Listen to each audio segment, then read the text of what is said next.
Yours? Nope, I think that's yours, dear. It's definitely not mine. I don't remember. Put one Maybe there. I did open it. Oh, yeah, I cleaned my shirt with it 'cause Okay. I spilled coffee. Board Chair. Board, yes. Good evening again, everyone. Thank you so much for coming and your patience with the later start. Today is Tuesday, February 10th, 2026. The time is now 6:24 p.m. And this meeting of the Boynton Beach Community Redevelopment Agency Board is now called to order. Let me turn to our Deputy City Clerk, Tammy Stanzioni. If you could please begin the roll call. Chair Schulten, Present. Vice Chair Hay, Present.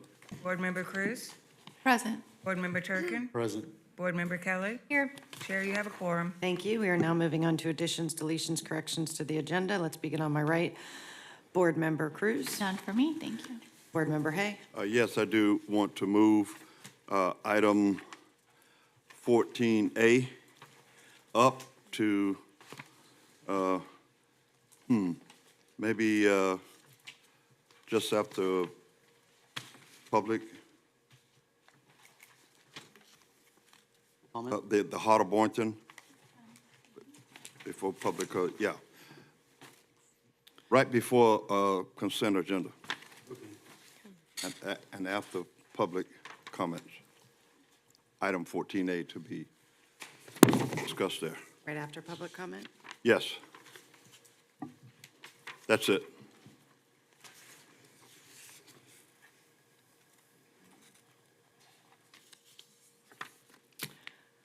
Moving on, Board Member Kelly. Thank you, Chair. I would like to add to, not necessarily to future agenda items, but to our future joint meeting, two topics. One is, and this came up because we have a circuit update and we're talking about a one-year extension tonight. To talk at the next joint CRA City Commission meeting about expanding the circuit routes. So I would like to have that discussion on our next joint meeting. And then I also would like to add, because it is also another topic that comes up later on this evening, but I think it is important that we have this conversation with regard to the future of CRA events / business development at a joint CRA city meeting, because I do not want to repeat what has happened in the past with Pirate Fest and other events where there has been this transition that did not go smoothly because there was a disconnect between the two boards and who was doing what. So I think it would be in everyone's best interest to have those two items automatically added to our next joint commission CRA meeting. Okay. Thank you. Second. Yeah, I think those are some fine things to add. I would like to add for tonight a very quick discussion, because I think it's relative to some things on the agenda, also some things on the city side concerning with this parking ordinance. I think I have a potential solution. Other CRAs have utilized the CRA dollars, and also have talked to Catherine about this, to enhance the aesthetics for homes, and they do home improvement grants that the CRA can fund.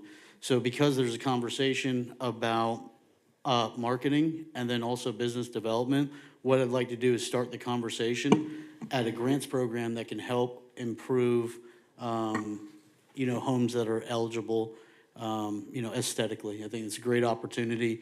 For me, it was something I thought about when we were at our commission meeting last week, that after receiving some public comment, this might be an opportunity where the CRA can potentially help and partner with the city as we move forward. And then also, just at a more macro level, this is something we can do throughout the whole district of the CRA, and really build that program. Can we add this to our next joint meeting as well, so that we can have like city staff also like providing feedback? Well, I'd like to get the conversation started. That way it's not fresh when we get to the joint meetings, because I feel like sometimes we'll just have the idea, and I think if we did a little bit of like homework and legwork prior, then it makes things a little bit more efficient, and then we're able to launch and execute these programs and deliver them to the community faster than just, engaging in a long bureaucratic process of 3 to 4 months. So I'd like to have that conversation today. I know Tim's been kind of talking about this, so I just want to formally have that conversation today. And I just, Oh, yes, I was just going to add it, maybe it's a part of the 15C, or maybe we do 15D.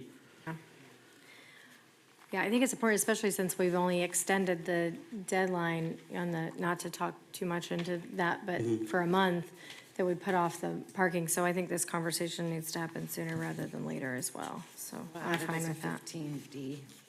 and while we're adding that, I'd just like to say that I think it is important to have that discussion as early as possible, because this is a hot potato in our community, and the sooner the better that we begin to come up with ideas on how to resolve this among our citizens and it's just the city in general. So thank you. Okay, if nothing else, may I have a motion to approve the agenda as amended? So moved. Second. Jinx. Jinx, you know each other a coat. We have a motion and we have a second to approve the agenda as amended. All of those in favor say aye. Aye. All those opposed say nay. Motion passes unanimously. Let's now turn to legal. Council, are there any updates? Good evening, Board and Board Chair. I do have one item that I would like to walk onto your agenda with your permission. We have received a request from the developers of Ocean One to have you all sign an acknowledgement related to the lender. So they have a representative here tonight. I'll ask if, with your permission, if the representative could present this item, and then I can follow up. Where are we adding that? Oh, right now? Right now? Yeah, Legal? so- Yeah, let's just deal with it right now. Do we need to make a motion to add this again, since we're amending the agenda, and this was brought forward after we just adopted it?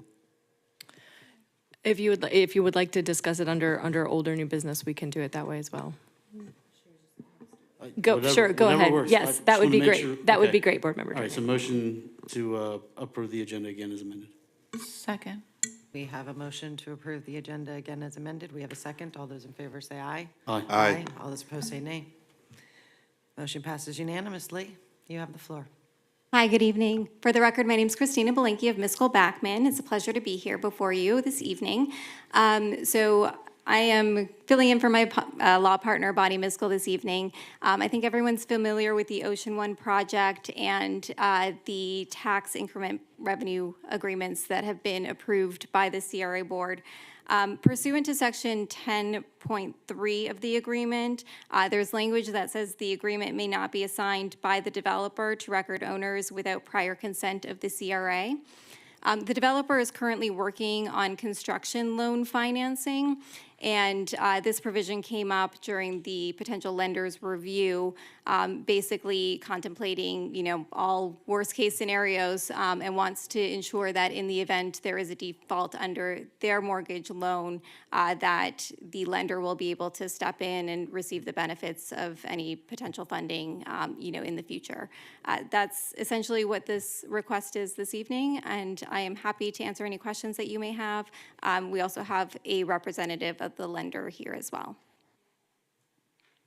And Board Chair, if I may add to that, so the CRA, as she mentioned, has entered into this TRFA. The TRFA says it can be assigned to, and the CRA has in the past agreed to assignment of various things to the lenders. There are two different versions of the acknowledgement before you. One you'll see has a strike through that would not allow the lender to turn over the property in the TRFA to an unnamed designee, successor, and assign. I bring this to your attention because in the past, the CRA has determined that it does not prefer to allow automatic assignment without coming back before the board. You may choose to make that decision tonight, but it would your past practices that we always bring that to your attention. So I apologize for my voice. So I'm bringing that for your attention tonight. The rest of this acknowledgement, as she said, simply acknowledges that should the lender take over the property, the CRA is pre-consenting that they can also take over the TRFA under the same terms and conditions. They would get all the benefit, they would get all of the obligations. In the TRFA, as it is written, the CRA could not unreasonably withhold consent to turn it over to the lender, and it is common practice for the CRA to sort of subordinate some of its other interests, but the wrinkle here is whether it could be assigned from the lender to someone else beyond that. Any questions? Yeah, I personally am not okay with, so just, I guess, let me start with a question. So this, what you're proposing would essentially allow us, well, what would allow the principal Hyperion to then assign this back to the lender. Is that the only entity that could acquire the TURFA agreement? Or could then the lender sell it to then another developer?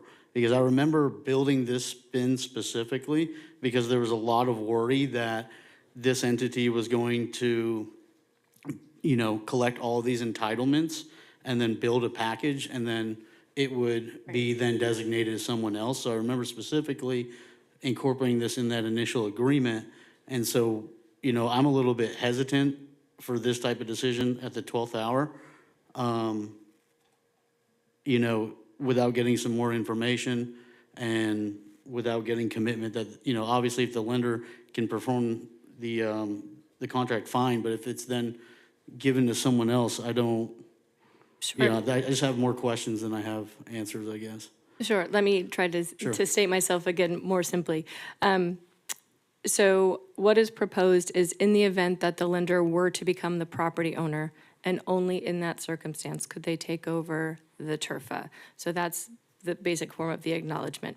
The secondary question here is whether that lender would if you all choose to go ahead and agree to that now, again, you couldn't unreasonably refuse it in the future, but if you choose to pre-consent to it now, that's one form.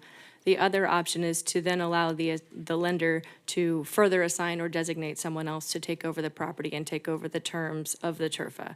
So there's two options before you. And typically that would be done, if that were the situation, that would need to come before commission, the CRA board, and that would need to be approved. What we're essentially doing is waiving those rights to approve that.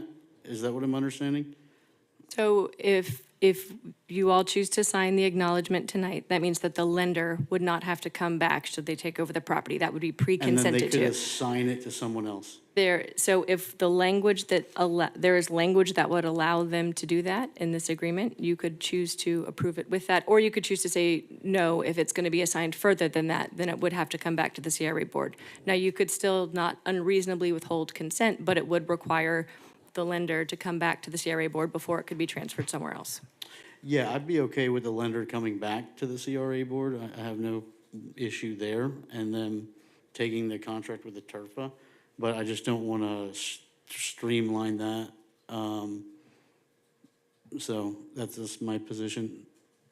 Catherine, has the lender agreed to the removal of that assignment language? Would request that the lender answer that question. I'm going to have the lender's representative come up. Yeah, good evening. My name is Matthew Scott. I'm a zoning attorney at Greenspoon Martyr. I'm here on behalf of the lender.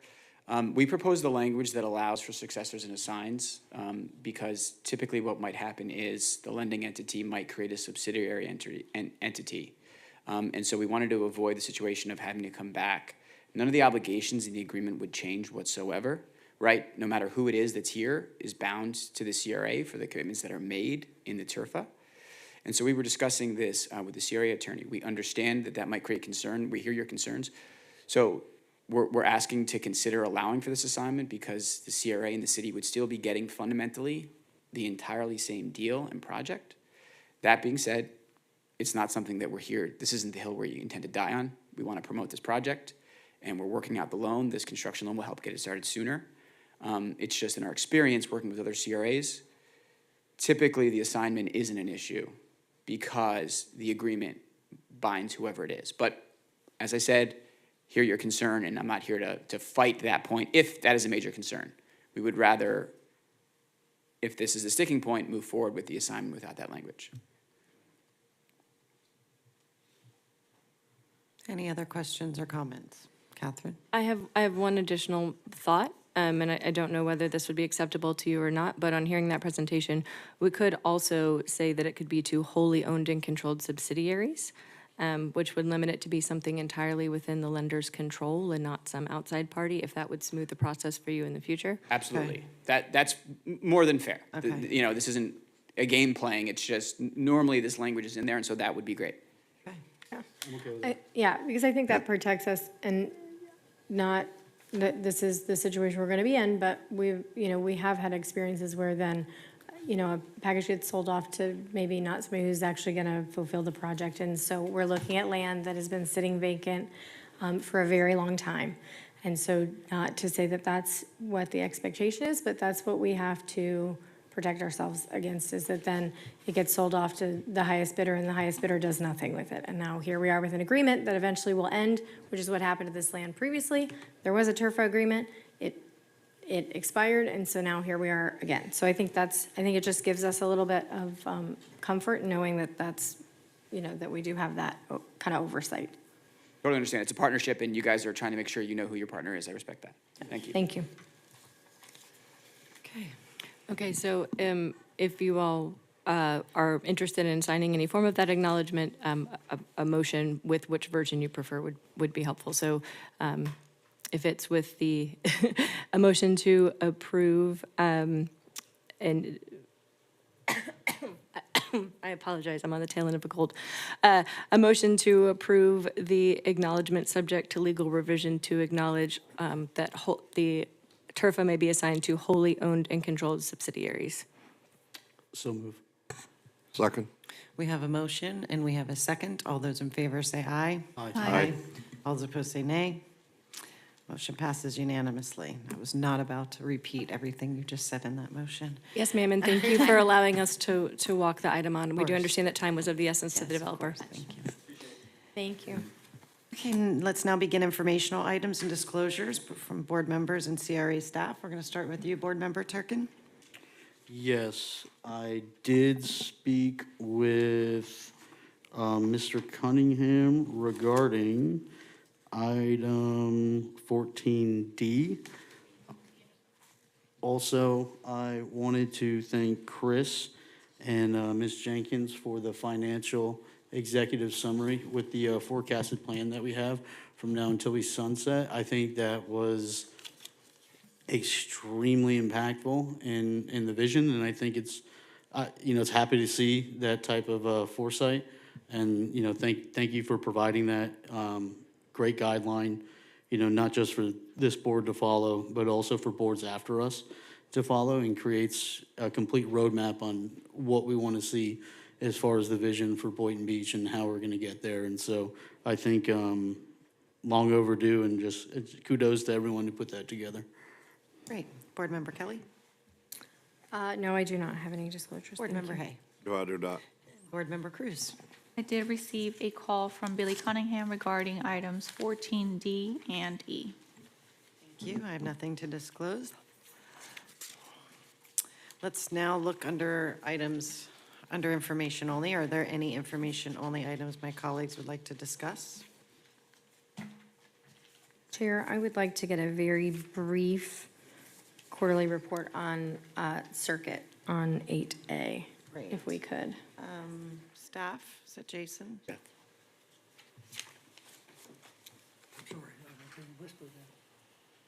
Can give the circuit report. Jason Bagley Bonnie. from Circuit is online. Okay. Tim, would you like him to Yep. just take over? Yeah, Jason should be available to answer any questions you might have, and he can briefly go over the presentation. Okay, Perfect, let's thank get you. moving.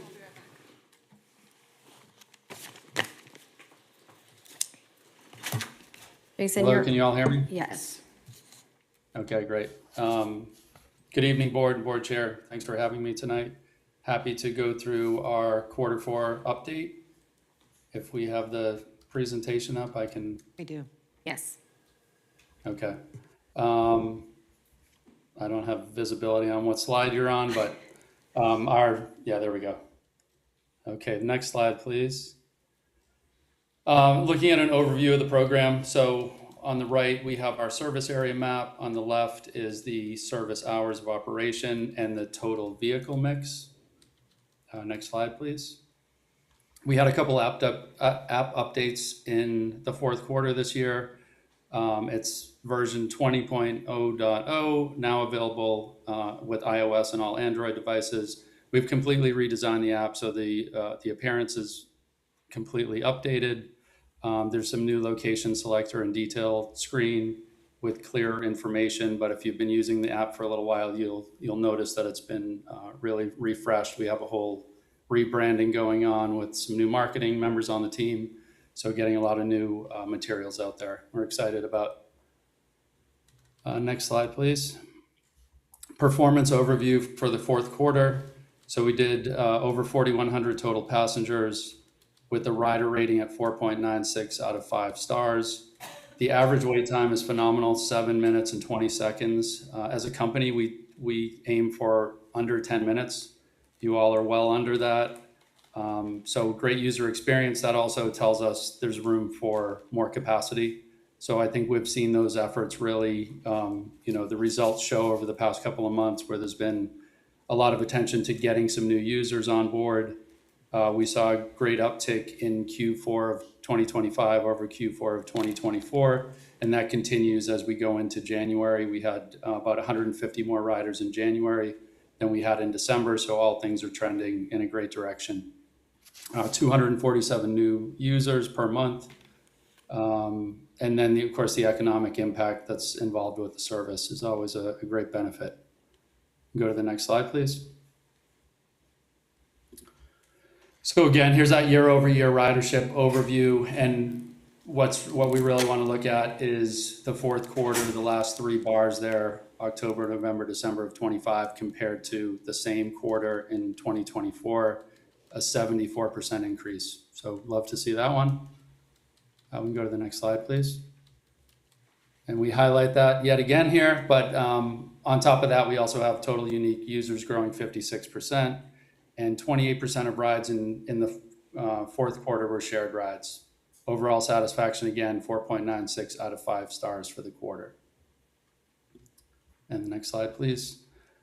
Our top locations, pretty consistent on these: Beach Stop, number 1, Publix, 2 Georges, Walmart, Banana Boat. We see repeat riders and heavy activity always to those top locations. Go to the next slide, please. This breaks down, we can get really granular with this data, and something that our team is constantly evaluating, seeing where there's opportunities for refinement. This is drilling down on the fourth quarter Friday and Saturday ridership. So we see how many passengers we have monthly for essentially the peak weekend days. And then that next slide will be Sunday through Thursday, month over month. See, October was a little bit busier than November and about on par with December. And then this next slide, this was an interesting one to look at. This is our supply versus demand. So the orange bars there are the completed rides, and the gray bar is the total requests. And the top is every day of the week. And then the bottom graph is the hourly breakdown. And what really stands out to me here is the 10 o'clock hour, where we're getting overwhelmed. We're not meeting the demand. So that's something that we could work with staff on of, do we open up an hour earlier and spread those requests out? So there's some refinement we could be doing there, I think, for sure. We also see a lot of heavy usage at the 7 o'clock to 8 o'clock hour. But that's something that, we always want to talk about and see how we can make some adjustments to better match the supply with demand. And then the next slide is just the continuous new unique user growth, something that we're really focused on now. Great to have repeat users who rely on the service and use us multiple times a week or a month, but getting those unique new users coming in and trying the service out and then adopting it is always a great, great result that we look for. And then the final slide we have here is just some feedback that we've gotten from some of our regular riders. We get this pretty frequently on on the app, so they can rate the ride and then leave a comment on there as well. We compile those and share them on a monthly basis, but overwhelmingly very positive and exactly what we like to see. And that is the end of the presentation. Happy to answer any questions. I do, thank you. Hi, Jason. Thank you for the update. I know we've been kind of putting off an update until we had a lot of good feedback. So it's great to see this data. I am curious to hear what your thoughts are, what you plan to do to tackle that, you know, the rider or the request versus the slide that had the requests versus the rides, and how there's that supply and demand, and how you're going to, you know, what is the plan moving forward? Or what would you propose, you know, to solve some of that? And if it's something that, you know, we just need to tweak on the back end with staff, then you know, I'd be curious to hear what your thoughts are on that. Sure. Well, we want to look a little bit further back and just make sure that this is a consistent issue or consistent opportunity, I should say. If we're always seeing for the last 12 months that the 10 o'clock hour, we're overwhelmed, it's working with our operations staff, making sure that we have all the drivers on, and we can make sure that that's all happening. But it may be a consideration to test out starting at 9 a.m. on the weekdays. I don't think we need to do that on weekends, but people getting to work or getting to the grocery store or pharmacy, I know seniors like doing that early in the morning, so it might be worth having one driver come in at 9 o'clock to really spread those requests out. We're not seeing it, you know, an overwhelming need to make any major adjustments. There's just a couple gaps or a couple hours that pop up that I think we should test out a couple different things. And we like to do that in stages too. So we don't throw 10 different new ideas and we can't tell what's really making the change. So we'd probably recommend, let's look at starting at 9, Monday through Friday for a month or two, gather the data, and then decide if we want to continue with that, or maybe we try modifying a couple other features of the service. Okay.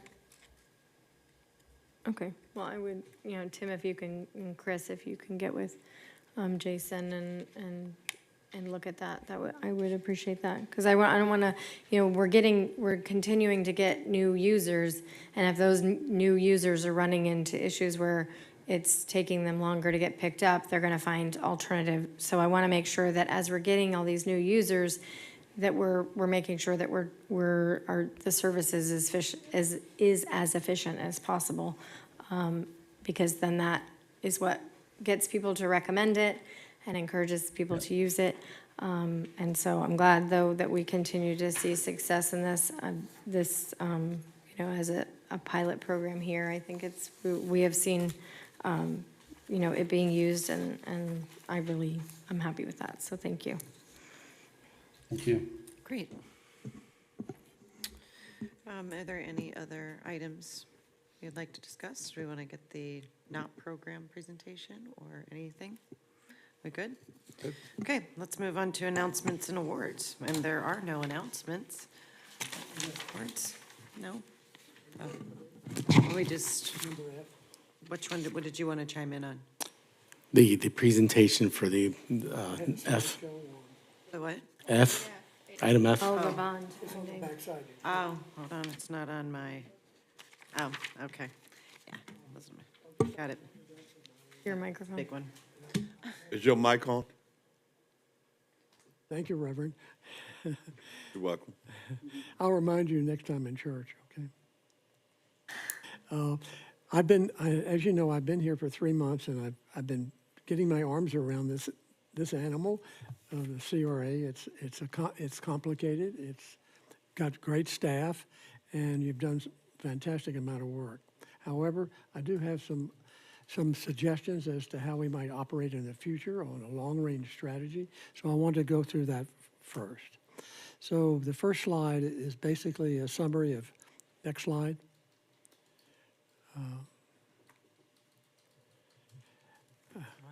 That's my famous bridge across Boynton Beach Boulevard. That's nice. I love that. I like that. I like that. Yeah, I designed, you probably don't remember it, but I used that in my presentation to get this job. Anyway, we need to have some kind of gateway entry, because this is the entry to Boynton Beach. Next slide. So these are some principles for a long-range strategy I just want to talk to you about real quickly. The first one is we need to make more TIF, because we have a big appetite and we have a big job to do. And the number one way to make TIF is to buy property and to tear it down, clean the site, environmentally clean the site if necessary, and then put the property out to RFP. But during that process, we have a discussion at this level of what kind of project would you like to have there. Every site has a different requirement, and you all have objectives for every different vacant site you might buy. So tonight, we're going to be looking at one of those sites. And so we want to put it out the RFP, and we'll find a good developer, and they build a building, and then we get TIFs from that. The second principle I'd like to talk about is focus.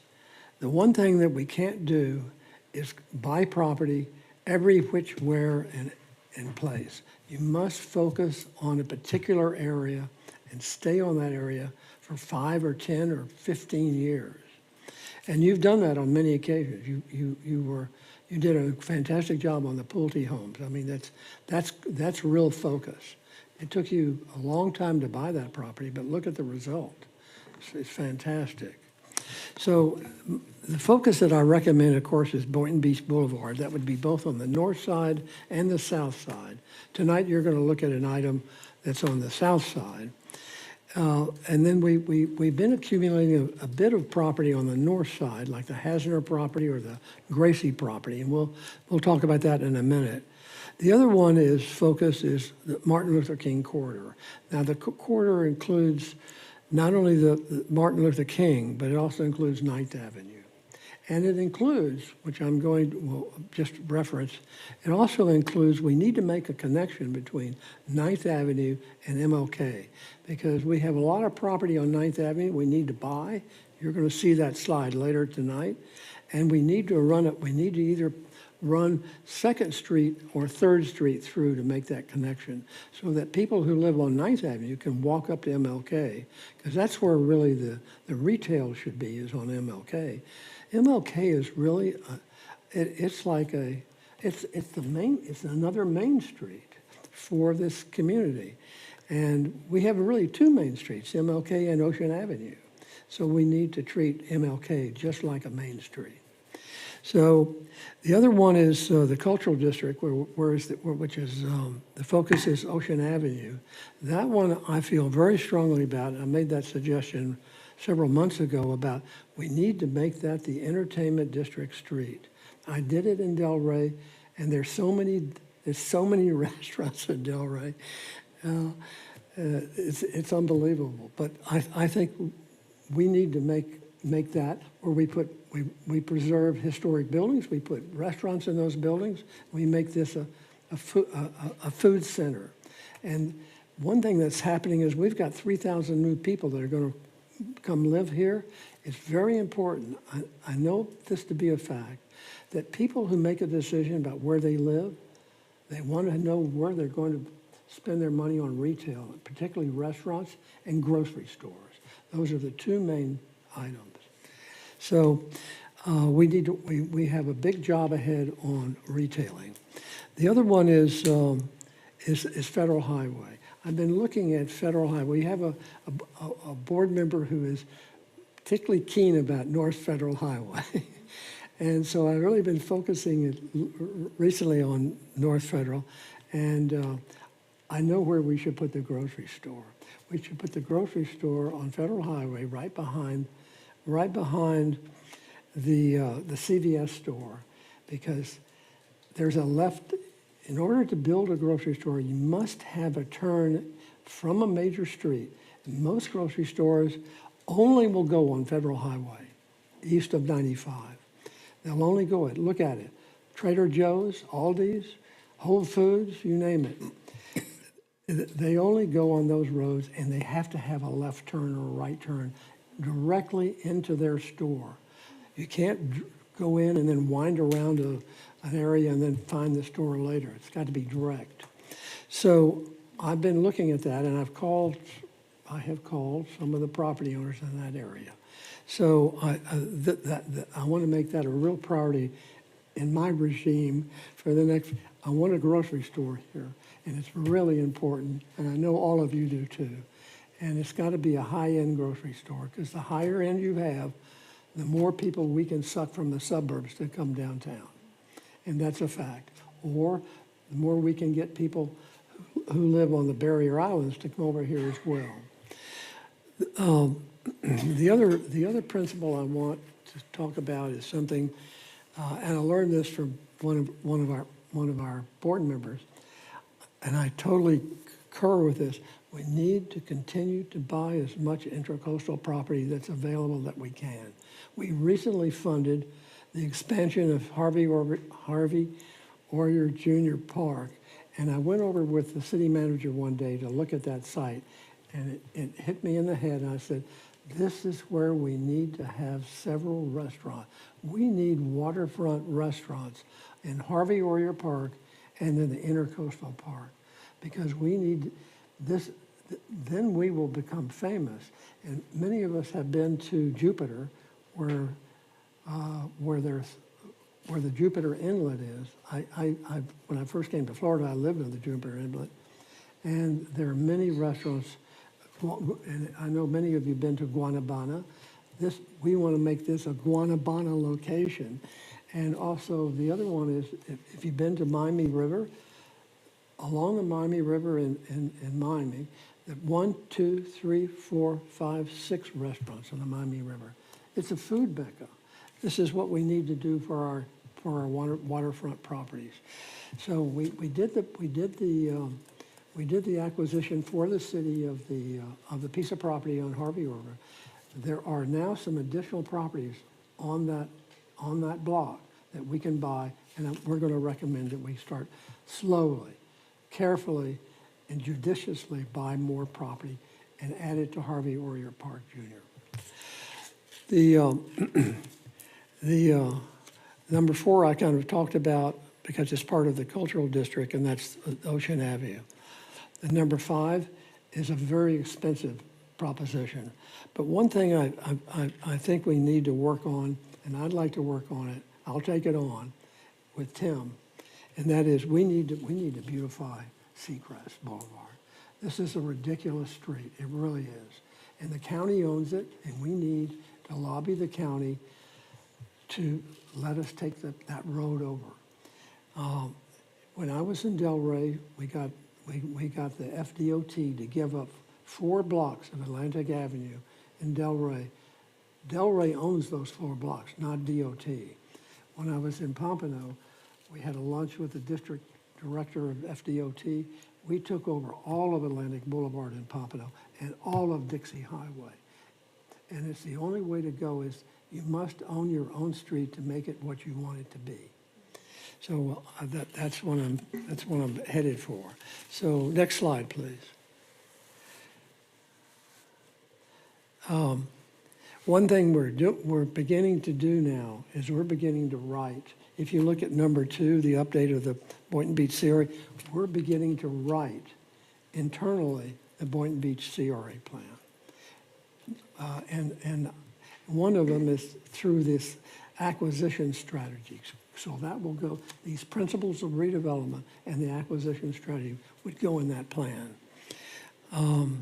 Next slide, please. So this is some images of property. This happens to be the townhouses in Meisner Park that are on Meisner Road. This is one of the most fantastic projects ever. They dealt with the neighborhood across the street. They had single-family homes across the street. We have that in many places where we have to protect the neighborhoods that are facing the redevelopment sites. It's very important to do it. This is one way that Tom Crocker did it in Meisner Park. He put townhouses on Meisner Park Boulevard. Next slide. So this is the site that we're going to talk about later tonight.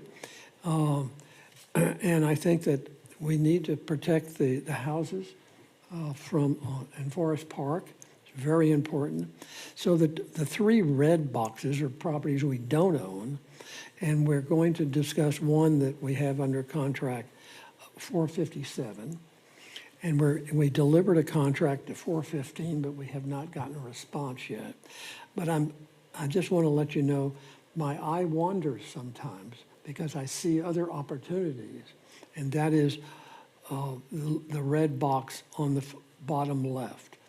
Because if we were to get office, and I think this would be a great office site, we need a slightly more room. So that's why my eye is wandering. So next slide, please. So what do you build on this site? Let's go to the pictures. Let's just do pictures tonight. So let's skip this one. This was a garage I designed in Pompano, and I'll come back to that later. Thank you. Let's go to the next slide. So this is the post office site. I think, and I'm not an expert, so I'm going to bring in some experts. I think this is a hotel site. And I think either half the block is the hotel site, or if we can get a hotel that does meeting rooms, which I think is absolutely what we need. Now I've worked with the Marriott in Delray, the family that owns that. I worked on that Marriott. And I also worked on the Hyatt Place with Coulter in Delray. And that's a meeting room hotel.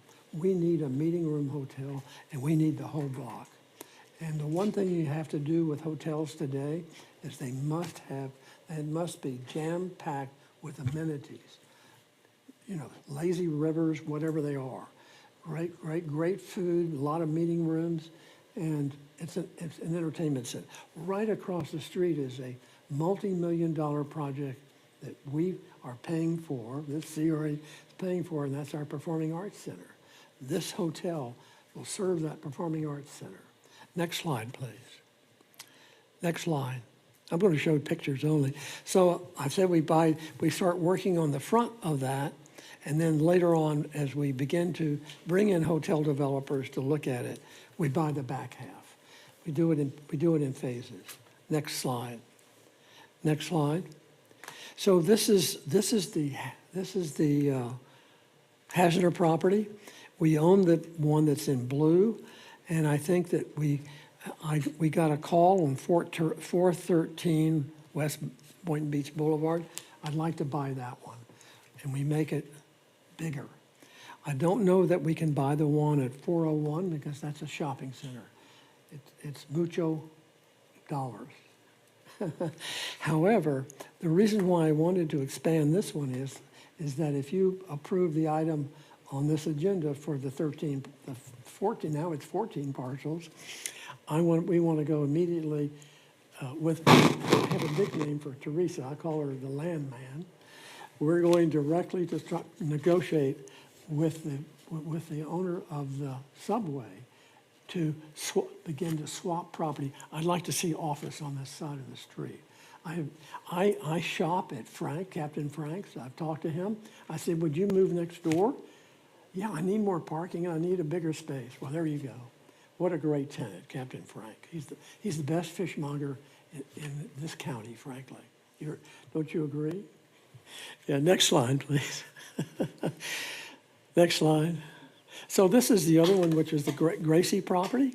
And we have been called on the phone by the one at 213 West Boynton Beach Boulevard. And I want to buy that property because, look, the owner calls us. That's a cell signal, and we need to do it and enlarge it.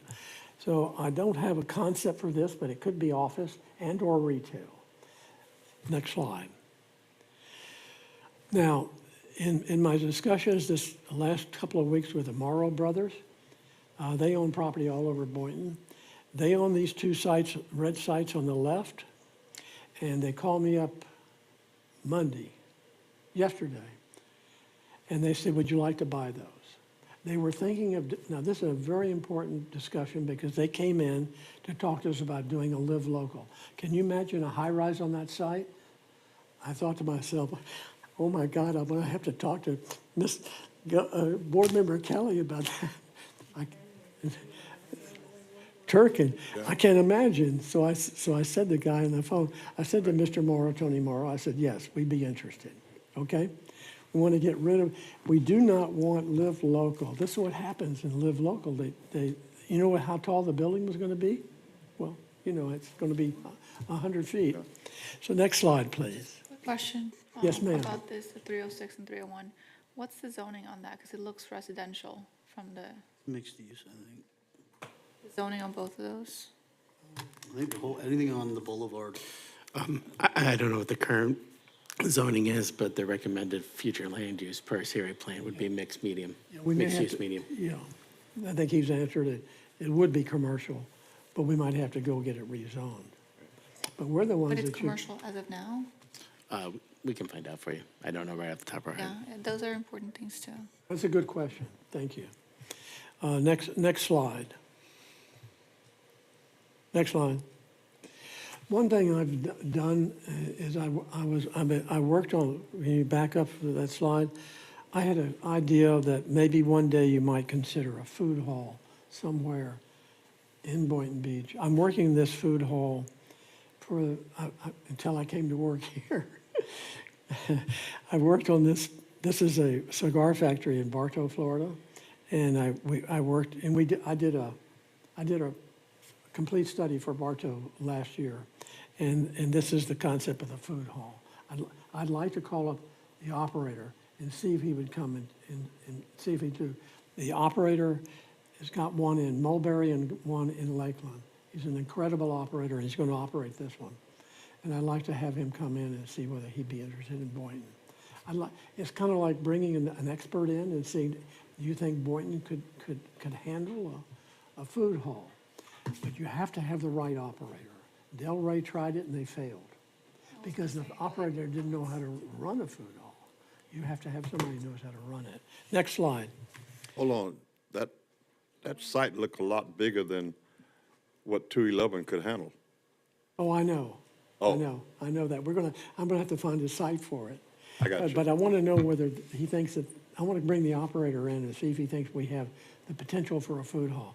We have 3,000 people coming here. Food hall is a natural. So this one is the Magnuson House on the bottom right that we own. We have had discussions with the owner in the top red, and I think it's an important site to buy. So one thing we might consider is next to Magnuson, we might want to, if we get more property on this block.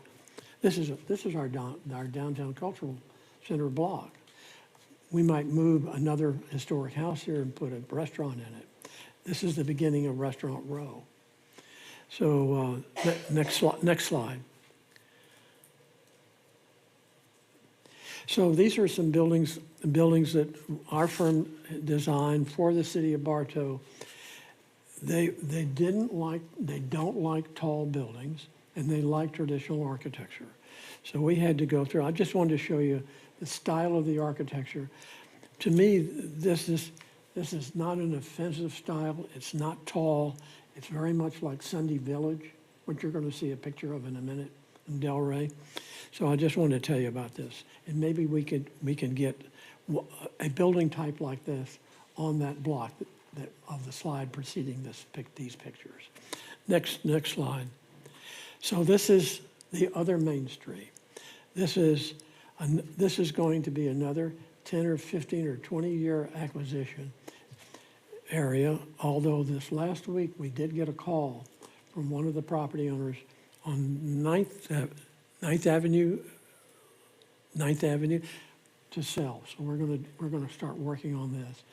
But this is important, and if you look at the two streets I talked about, 2nd Avenue and 3rd Avenue, it's a natural connection between MLK and 9th Avenue. We can make this one of the greatest main streets in Florida.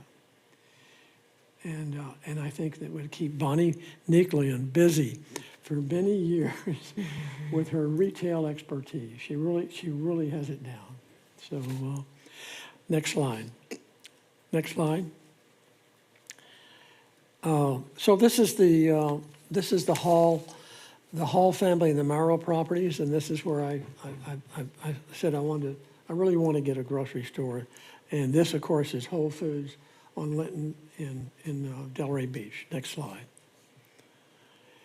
So this is the block.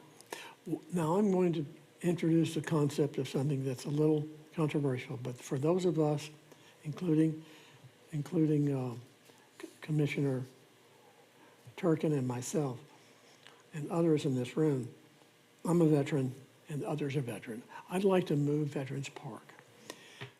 Let's suggest it. It's up to you. You're the bosses. But I like to move it to Intercoastal Park and really make it a beautiful Veterans Park where the veterans can gather on an annual or a weekend basis, pray. I'm sorry. I was.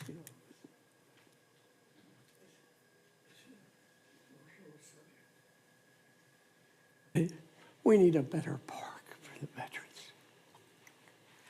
So it does free up room to put this grocery store on it. And we take the back property the city owns where the cell tower is, and that's parking to help get this grocery store.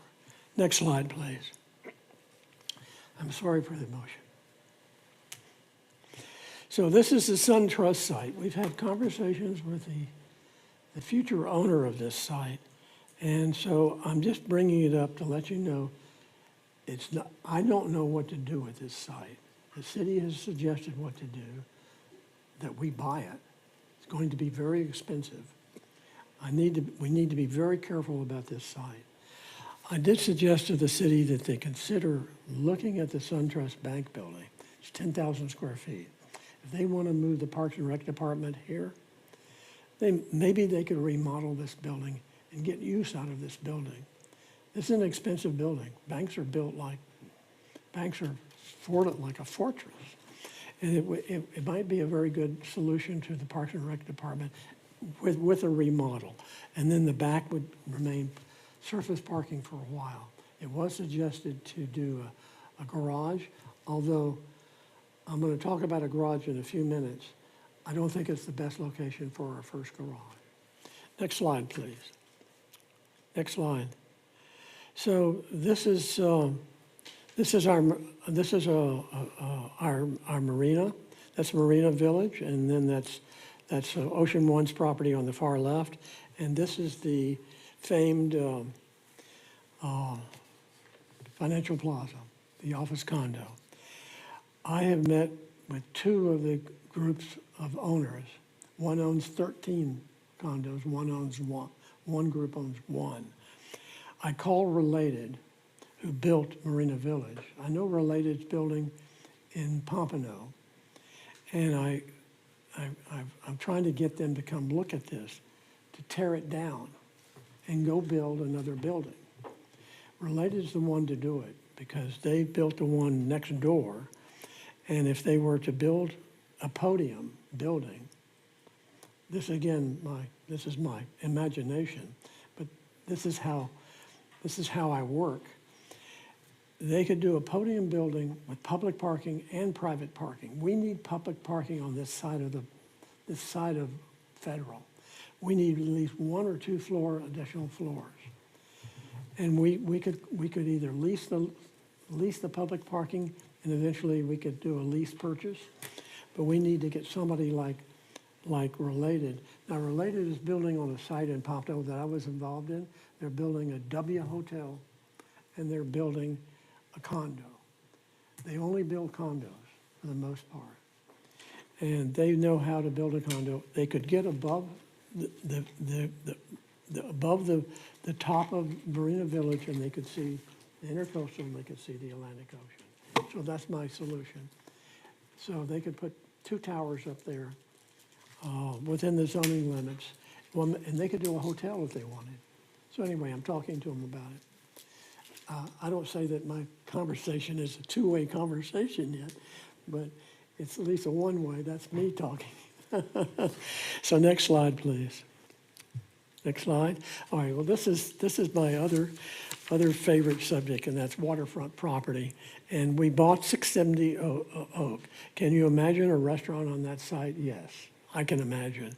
And I think the houses, if you go over to Oak, and you go down and you begin to see the first single-family house on the lower left, if you go all the way to Federal, the first 2 houses off of Federal, we could buy.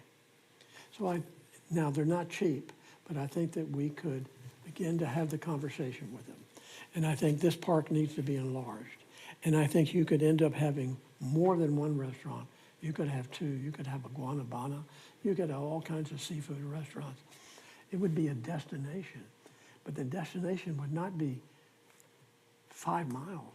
We're talking 25 or 30 or 50 miles. People drive, I've driven to Guanabana many times, and that's Jupiter. That's 45 miles to go to dinner. So that's what we need to do on our intercoastal. We need to make it a complete destination. So next slide, please. Next slide. So I've been involved in garages all my life. I was involved in this as a proposed garage for Pompano Beach. This is a 700 space garage because Pompano has run out of spaces. And so this one is on the table to be funded. Next slide, please. This was on the lower right is a garage that our firm was the project managers for. It was the first garage in Pompano. It's a 625 space garage. This is all on the Atlantic Ocean. The garage on the upper left was a garage that I did for, it was kind of a weekend assignment I did for Deerfield. They haven't called me back. And yes, ma'am. Anyway, it was an idea of a garage in the Cove. Next slide, please. Next slide. That's it. Thank you very much, Mayor. Now I was going to start moving you along. It was way too long. Like, wrap it up. Keep it going. All right. But anyway, you got, I appreciate you taking the time and going through all this conceptual I just stuff, wanted to tell though, you the way 'cause I feel about this. Important. it is very important, and it creates the path to some vision I think we've needed for a long time. Yeah, I must say you're Yes, quite thank a you, Chair. visionary. Excuse me, sir? Board So member? you're quite a visionary, Thank you. Oh, that's what and we that's a need. compliment. Yeah, I know it is. So are you. we need sir. to learn, and we need to make money, so. Board Yes, member thank you very much for the very thorough presentation. Regarding the bond, I think the first step is discussing the terms, what that looks like, and then I think what I would like as a board member is like a workshop to kind of dive into this. I think the most important components of this presentation discussion is, first and foremost, is purchasing the land so that we can control ownership and decide what we want and how we want to grow this city. And really, this idea came up to kind of combat live local, and that is why I wanted to present the idea of going out for a bond, however that may look like, because as we've seen, we're losing control, every year it seems like, and so I think it's not a surprise that a lot of people are sick of high-dense residential projects, and so this gives us an opportunity to purchase and really decide and partner with the private sector and how we envision our city. Also, obviously, the economic portion of it. And then ultimately, executing what our CRA plan is. And so I think, for me, I think there's a lot. And, I think going down in the weeds of this presentation, I want to do this again, but maybe in a workshop where we have time to give feedback. Chris, you have been doing this probably longer than I've been alive. And I value that experience and that knowledge. And, I think the other most important part of this is, we're not just pulling a bond for that reason, right? We have a plan, we have a vision. There's things I agree with, don't agree with from the presentation. And so I'd love to really have a, more holistic and, scaled conversation around this. Oh, I'd be happy to have that. Yeah, so, maybe we can discuss that at some point, to have a workshop and kind of, go by each district and identify, after we nail out the bond details or funding details, then go by, each CRA, district in our plan and decide where we want to start first. Where do we already have the reality of creating a project as far as our, our existing land ownership, where's the need, kind of really get in the weeds in this in a fashion where we have a couple hours to discuss.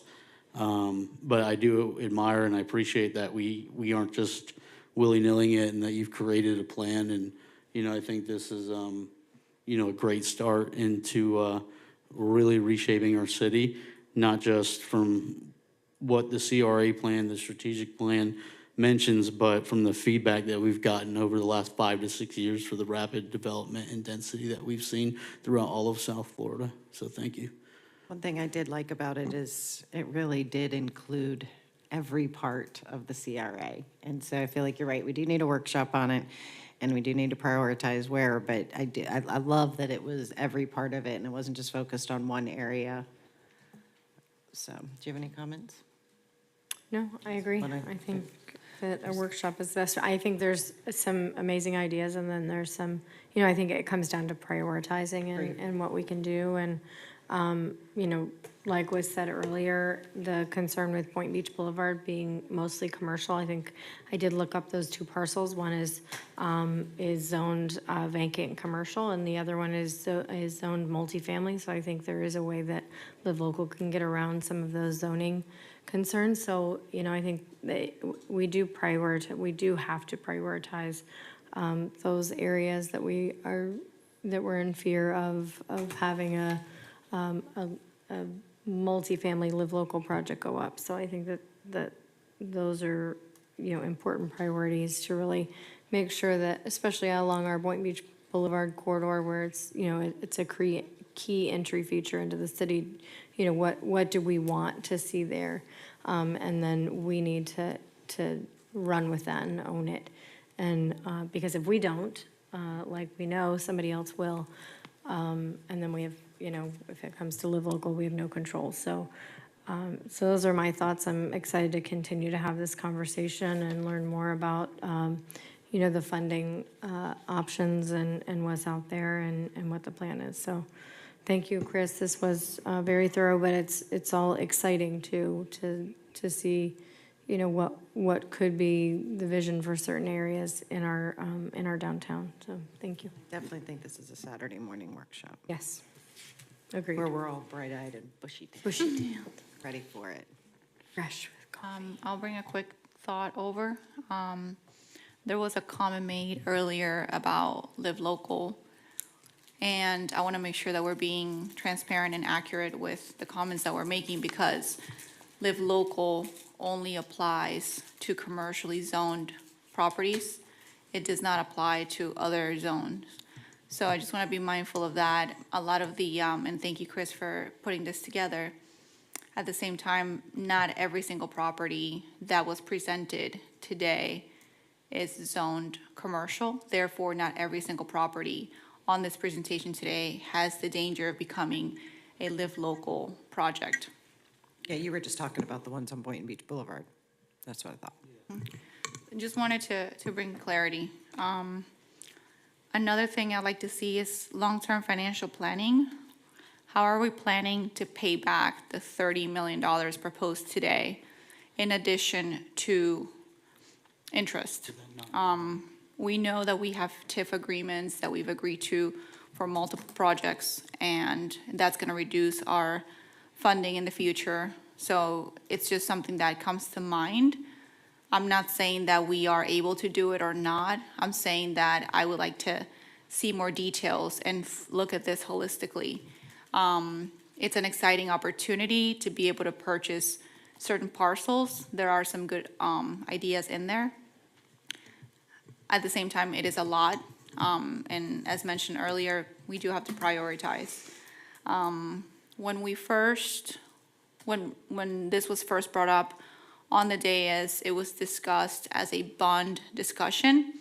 And with that in mind, I requested the director to potentially connect with the bond council to look at our bond rating, to see our financial ability to pay back the potential bond. Now it looks like we're looking at a different avenue, but it's still important for us, no matter what avenue we take, to make sure that we're doing this responsibly and that we're able to make sure that we're able to pay all of this back in the future, and we're not putting ourselves in a dangerous situation.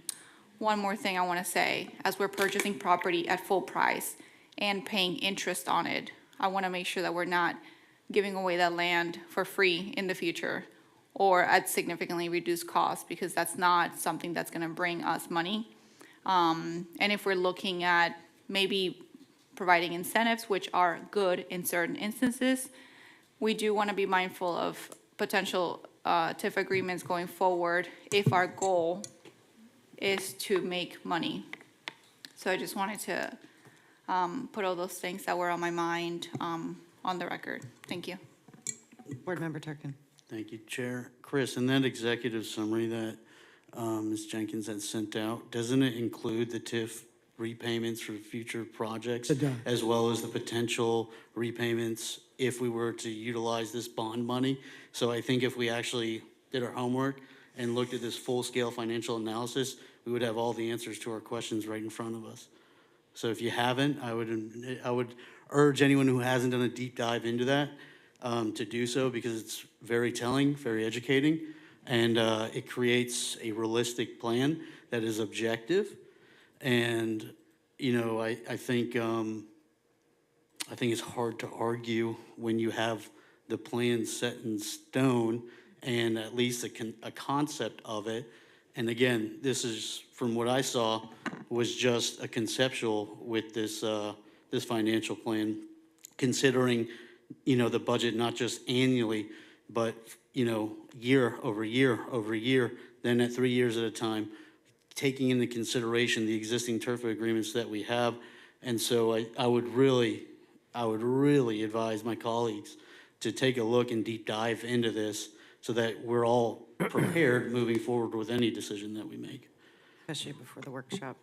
Yes, for the record, I asked for that during the agenda review. Thank you. Okay, are we done? Okay.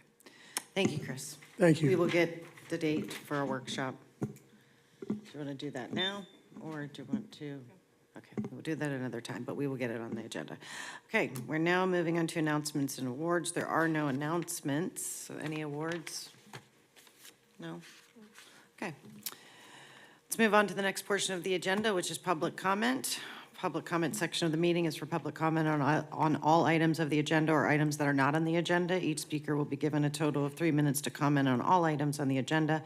However, the board retains the right to increase or decrease the 3-minute limit prior to the start of public comment. Each public speaker shall be given the same number of minutes unless it becomes necessary to terminate a speaker's comments in order to maintain orderly conduct and proper decorum in the public meeting. Persons making public comment may not assign or donate their public comment time to another individual to allow that other individual additional time to comment. However, any persons requiring assistance will be accommodated as required by the Americans with Disabilities Act. Prior to addressing the board, speakers present at the meeting will go to the podium to make their comments, and speakers participating virtually will unmute their device at the time. Speakers may be asked to state their name and address for the record. Any person may provide written comments to the board prior to the board meeting. If anyone would like to speak, now is your time to please come down and line up at both podiums so we can keep it flowing back and forth. Susan Oyer, Boynton Beach. So I was very impressed, Mr. Brown, on your presentation. It was impressive. Ms. Hoyer? You're very welcome. And I agree with everything, pretty much. I would just say that on section, 3, the third principle, that maybe we tighten up the language to protect the mangroves. I spent a lot of time today because, you know, there was people reaching out to me this morning going, oh my God, they want to knock down the mangroves. So I've spent a large portion, well, look, it says develop the waterways, and there you go. So I spent a lot of time calling the state and speaking with Mr. Brown today, and thank you for your time. But I think maybe we need to look at that wording so it looks like your intent is not to buy the mangroves and knock them down and put condos or restaurants on top of where they were, but let's tighten that up some so that it you know, it's the intent that you guys really want it to be. And I'm still trying to get some people from the state to return back to me on calls about that as well. I would point out that maybe you want to, should the time equities thing fall apart, maybe you want to reevaluate that 95% TIF, because I think that's what Commissioner Cruz was alluding to. And thank you for, you know, both you and Commissioner Turkin pointing out we need to be looking at the money. It needs to be transparent. Our budget's gone from 220 million to 375 in less than 5 years, and that's a huge budget difference in Boynton Beach for our city. I would also like to say, let's see, I worry, while I love the idea of expanding Oyer Park and making it a little more active, I worry about putting too many restaurants, because you're looking at having to put grease traps in and all kinds of trash type receptacles or whatever it is you're doing to deal with all the kind of trash a restaurant puts out. But how are you going to park this? Don't build it if you cannot park it. Think about the staff you have to have for a restaurant. Every one of them needs a parking space. And then you can figure, what is it, 80–90% of all restaurant attendees bring their own car? And Tim's shaking his head, yes. So where are you going to park all these people? How are you going to park 2 to 3 restaurants? You need to think about where you're going to do that, how you're going to do that. And maybe you want one restaurant that's just really nice and beautiful on the water, kind of like a old key lime house, where you really do it and you do it right, but you have adequate parking. What is your plan? Are you going to bring the employees in from somewhere else? Are you going to shuttle bus them in? What is your plan? So I would ask that you think about that. And thank you very much for your time. Have a great one. Thank you. Next, please. Good afternoon, Mike McCray. Yes, a workshop would be beneficial. I appreciate the slides, but you skipped over the most important part, them dollar signs, sir. I'm sorry. You all gonna be doing a bond tonight, or probably discussing the bond. You're gonna be moving money that has already been set aside for a parking garage for downtown, which was put out by bond money.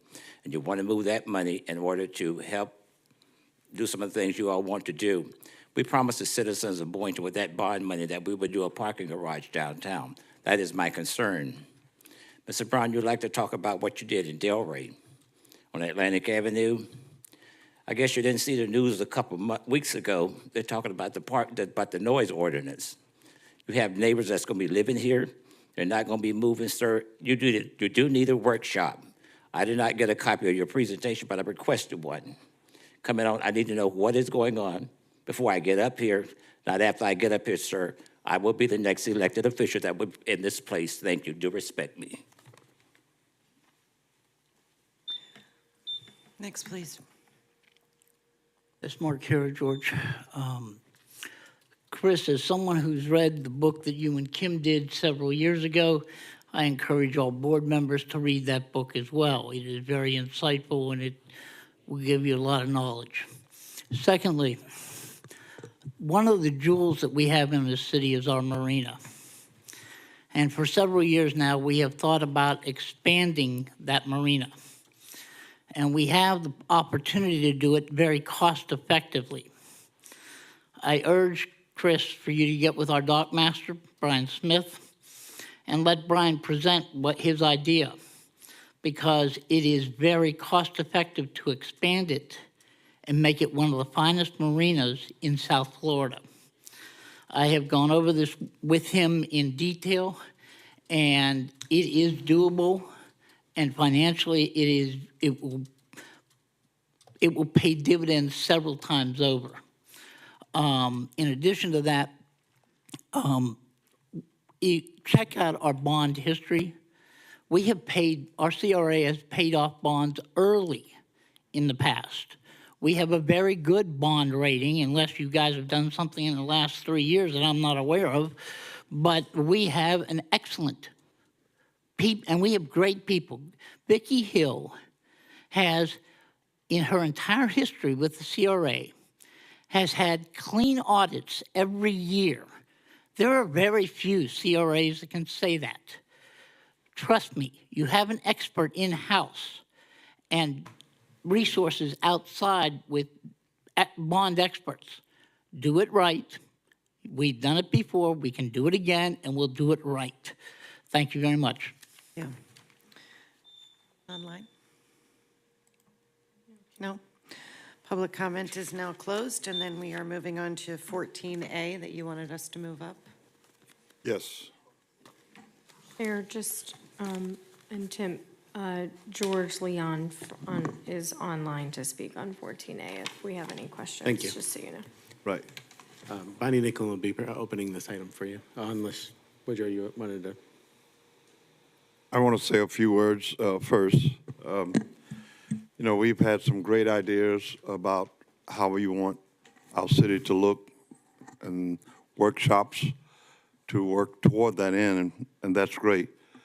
But one comment I'd just like to throw out there that unfortunate or fortunate that we get new commissioners that come in with their own ideas on what they think the city should look like.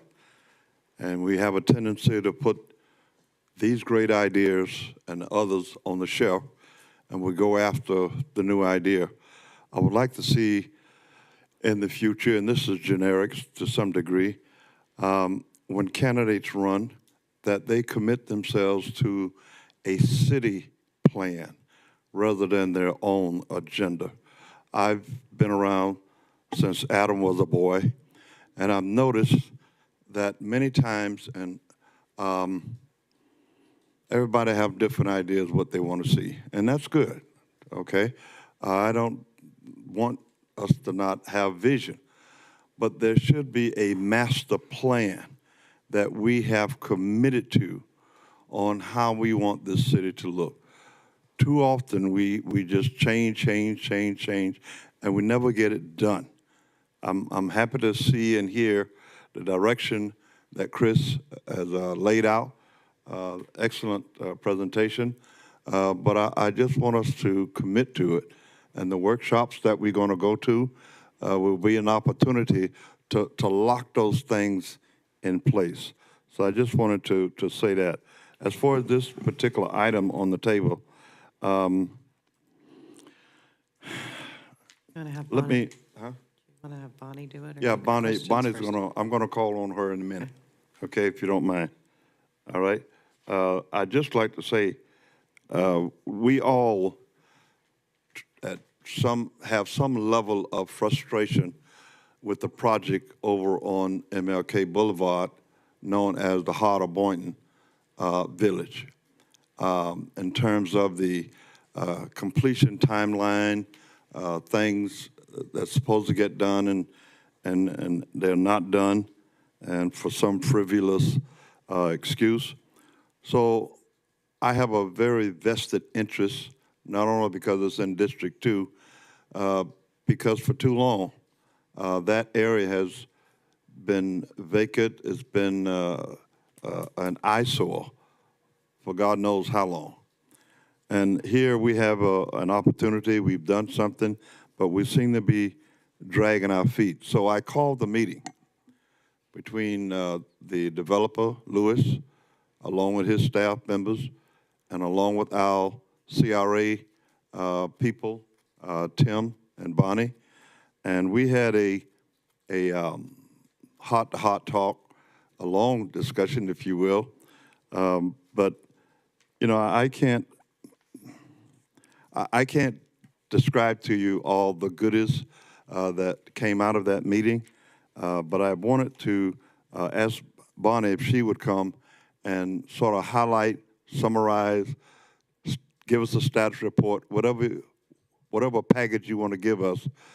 And we do plan to get together in a couple of weeks to follow up on this, because I'm a little tired of it, and I'm sure that many of you feel the same way that I do. So Bonnie, if you would kind of One moment. do that. I know we asked for him to be here multiple times, and he's not doing it apparently. So when he does come in town again, I want to meet with him. And I know that I suggested that a couple months back, but the fact that he just says, I'm not going to show up and I'm not going to do this, I find it highly offensive. So Let me just say to that, if I could, we had that discussion, and one of his lieutenants is online right now, okay, to answer whatever question that we have.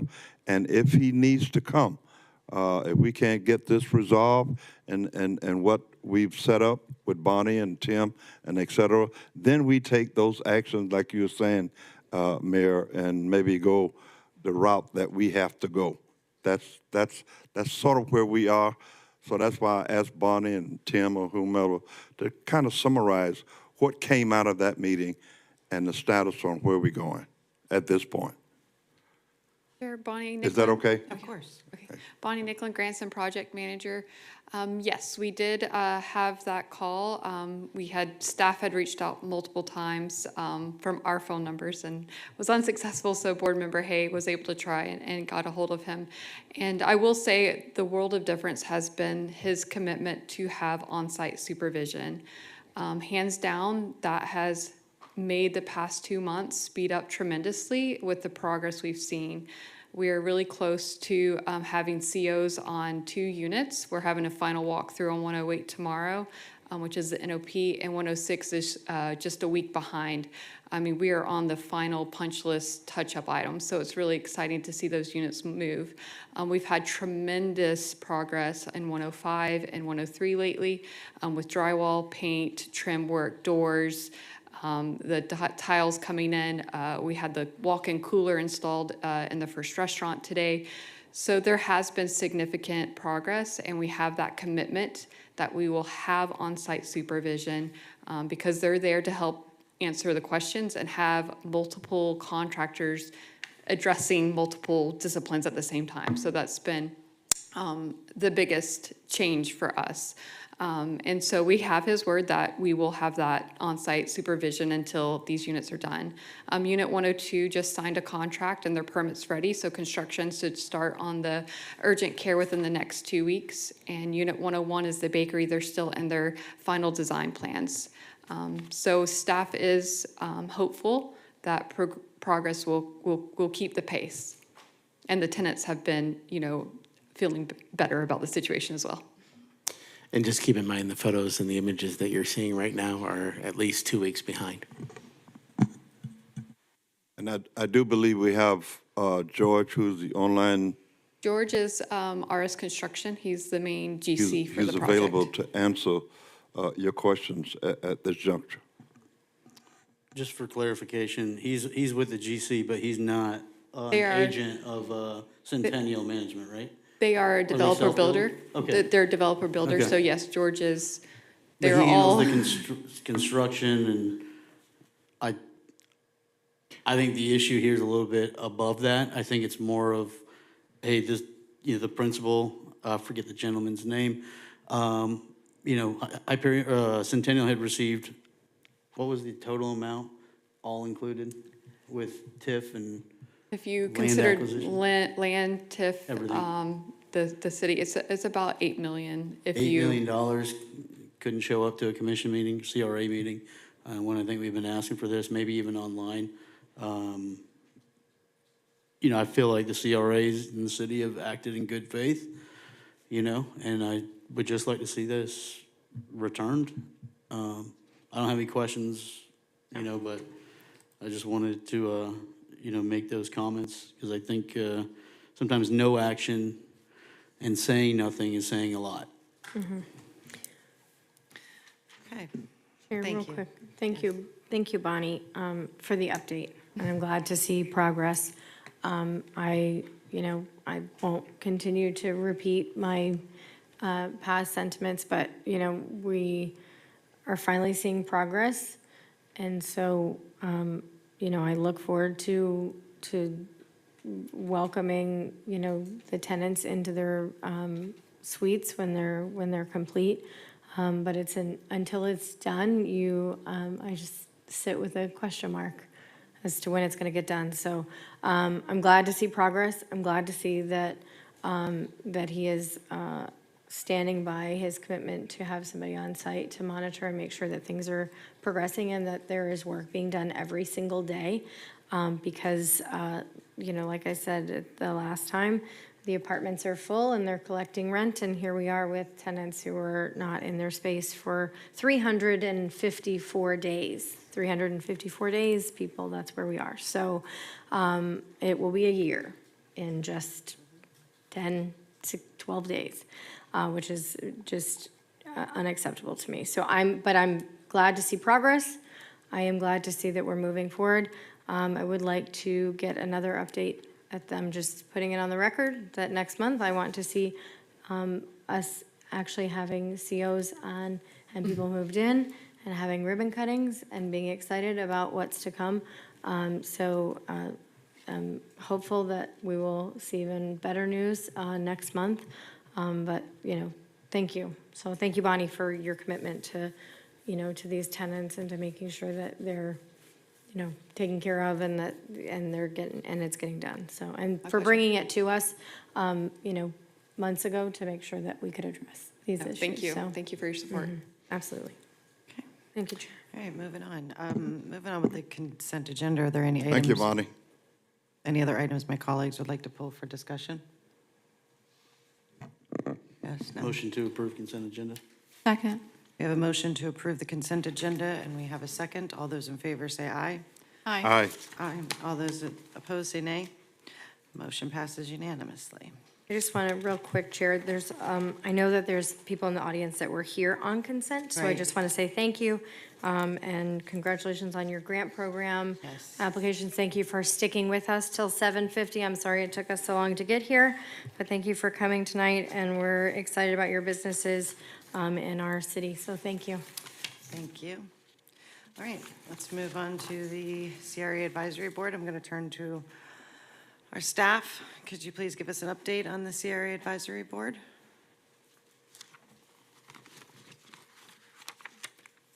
CRA Advisory Board did make a recommendation to buy a piece of property that was on the same block as the old post office. That was their recommendation. We do have a vacancy on the CRAB board, so I think it's important that if, particularly the commissioners can think of somebody they'd like to appoint, it'd be important.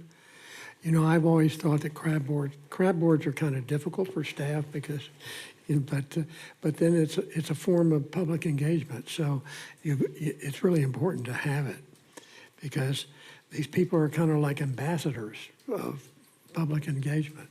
So we don't get the same amount of criticism of the public. Well, you never talk to us. Yes, we do. We have a crab board. So I think it'd be helpful to have somebody else. I had somebody in mind, and I discussed it with one of our city commissioners. So. Okay. Any questions from my colleagues? Tim, is that a property that because it's currently occupied, correct? It is. It's the cash checking store next to the Right, Island is it restaurant. on the market, or is this, It is currently listed. Okay. And, if the board would like us to, we could look at pursuing it. Well, based on what I see there on the weekends, I think we should talk about. yeah, I mean, we can talk about it offline too, and then talk about it at the next meeting if it's something we're interested in. Okay, thank you. Thank you. Also, just as a recap, they did discuss the Heisman Trophy. So they'll be bringing that back at the next meeting. So there was continued discussion at the next meeting in February, and we're hoping to bring it back in March, correct? Yeah. Good. Perfect, thank you. Okay, we'll now continue to old business. Jumping into 14B, the next item for discussion and consideration is the continued discussion and consideration of the Marina waitlist policy and forms. Ms. Utterback, are you going to be opening this for us?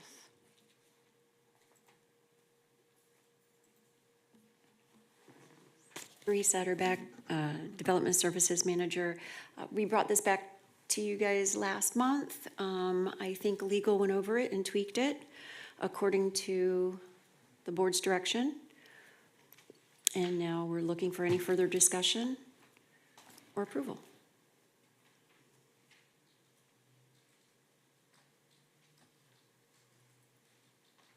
Any questions from my colleagues up here, or any changes Nope. that was made? Motion to approve everything discussed from last meeting's on here. Okay. Second. We have a motion to approve, and we have a second. All those in favor say aye. Aye. Aye. All those opposed say nay. Motion passes unanimously. Okay, we're now going into item 14C, the discussion and consideration of the direction and assignment of the CRA Advisory Board. Didn't we just go over that one? Chris, is that you? Good evening, board. With the CRA Advisory Board, as you all are aware, the CRA Board assigns tasks to the CRAB Board to work on, then report back to the board. As a part of your annual, you have them look at properties that are available, and you look for their input, whether we pursue it at this time, or if it meets the CRA's purpose, or if it's something that we would look at future land banking. Yeah, I was gonna say, I think a great assignment would be to review Chris's presentation and then, come up with a particular, plan, ideas as far as what they see as priority, or maybe, what they feel is, realistic. I think that's a good start. And then that helps get some outside perspective for that workshop, if that is gonna be done prior. But I think this is something that would actually be extremely engaging and feel like they're actually contributing.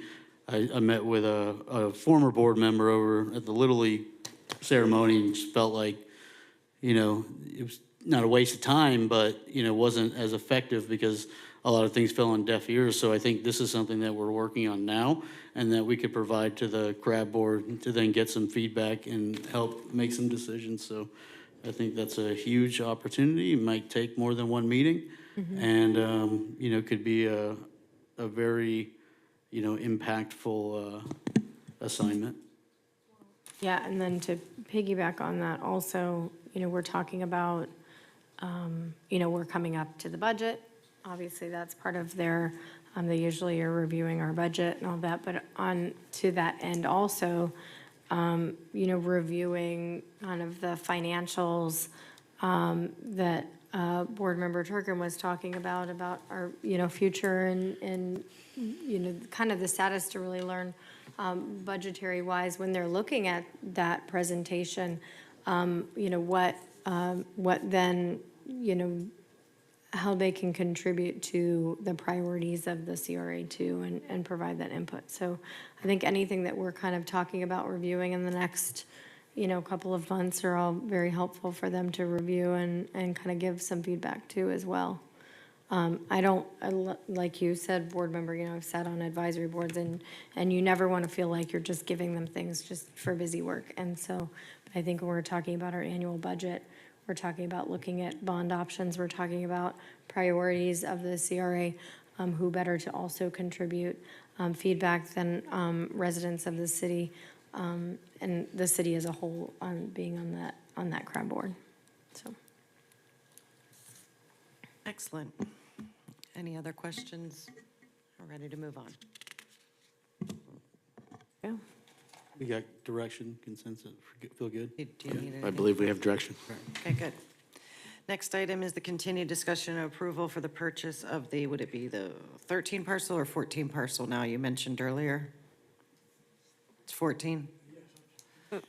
14 parcel? Board Chair, if I may make a recommendation that you all discuss 14D, E, and Okay. 15A all together. Okay, okay. Okay. 14D, 14E, and 15A? Sorry. The last board meeting, we had a recommendation from one of our board members to go look at the parcels that were not part of that group, which we did, and it's become a 14 parcel group.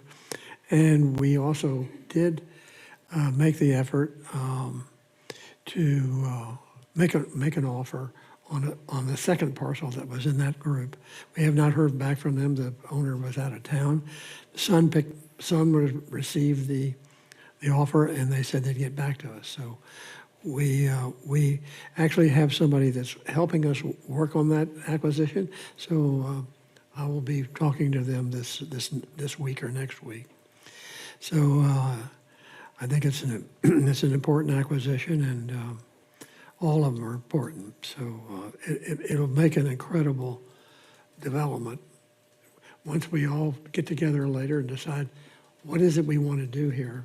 And we'll have that discussion. Because we have to be sensitive to the neighborhood as well. Yes, absolutely. So Any other questions from my colleagues on this? I'm asking you now to consider the acquisition of the 13th and the 13th parcel and the 14th parcel. Questions or discussion? No, I think I went over pretty extensively with Chris and Tim in my agenda review. Can we just get the map that you guys had in the review that shows the parcel of 457 Northwest included in this assemblage? Because I think that's an important point. It was my original hesitation. Okay, there we go. Perfect. Yeah, so thank you for going out. Thank you to the broker for, putting in the legwork. I did speak with Mr. Cunningham, about this. And so, for me, having this property contiguous now creates a reality to where we can get something done. Maybe it's one giant project, maybe it's two different projects.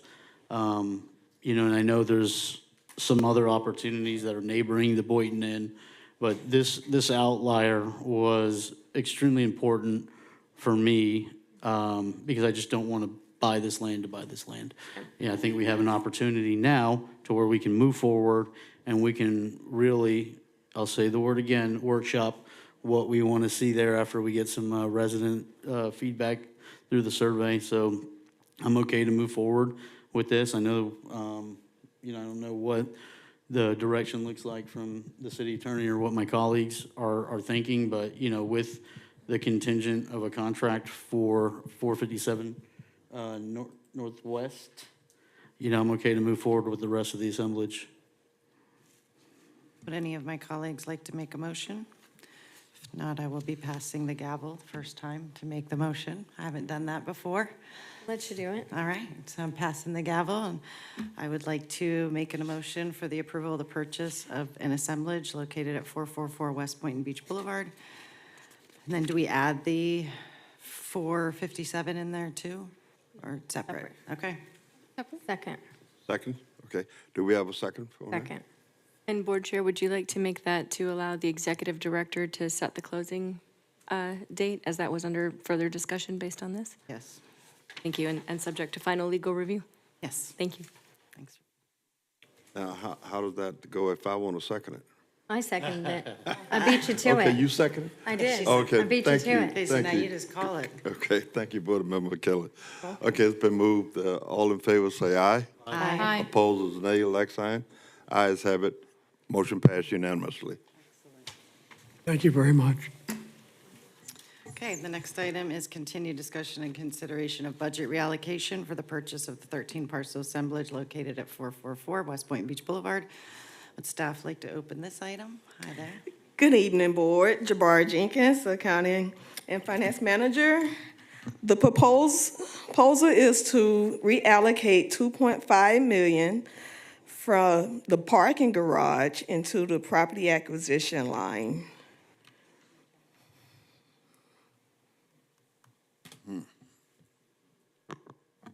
$2.5 million.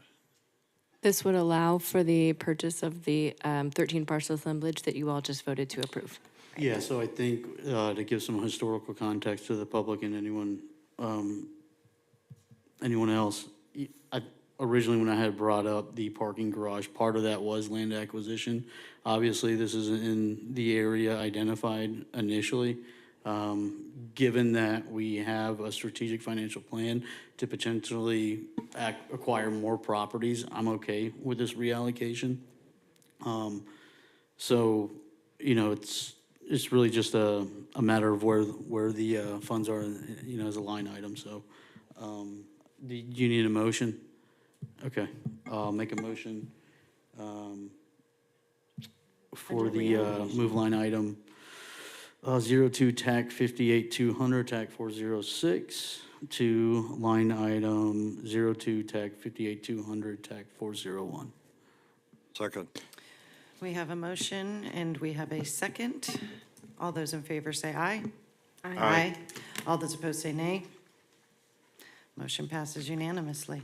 Thank you. Thank you. Next item is the discussion approval of the purchase located at 457 Northwest First Avenue. Would staff like to open this item? Yes, this is closing a gap that we really needed to close, and the seller was very cooperative. So we did redo the appraisal.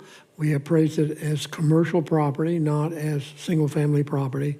So we're paying the seller approximately 12% over that appraised value. So I think we did pretty well on this block. You said 12%. 12. Right. Yeah. Okay.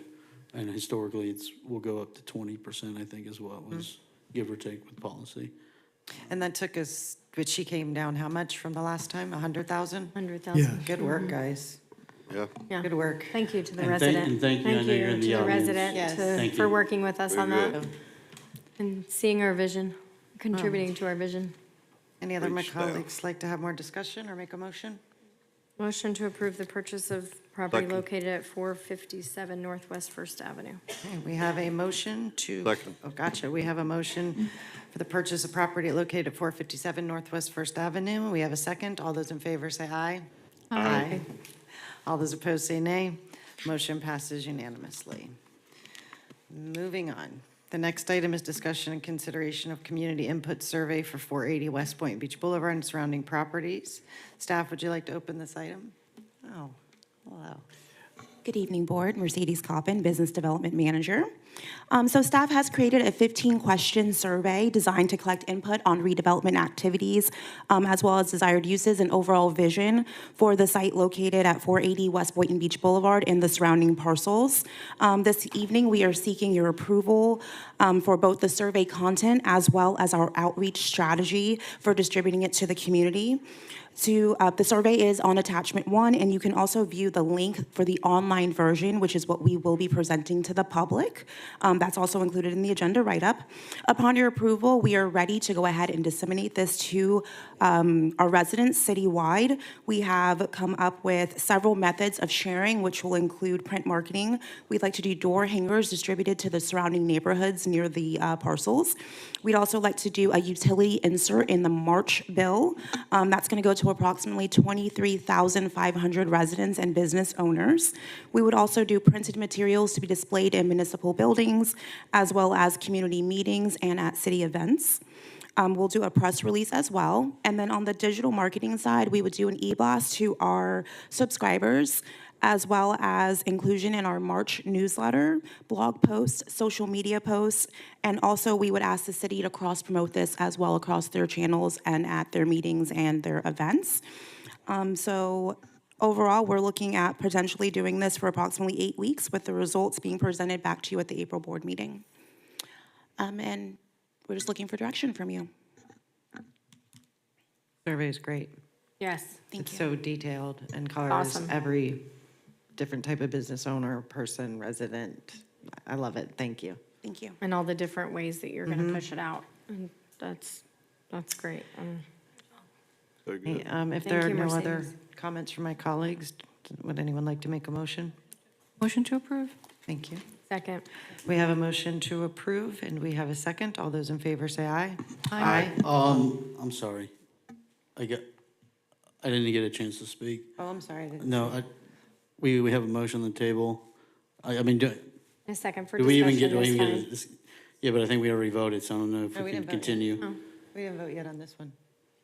The vote has not happened, so Okay, all it's right, perfect. appropriate for discussion. So the only thing, I would like to remove the section where it talks about 8+ stories, because, I don't even want to give that option.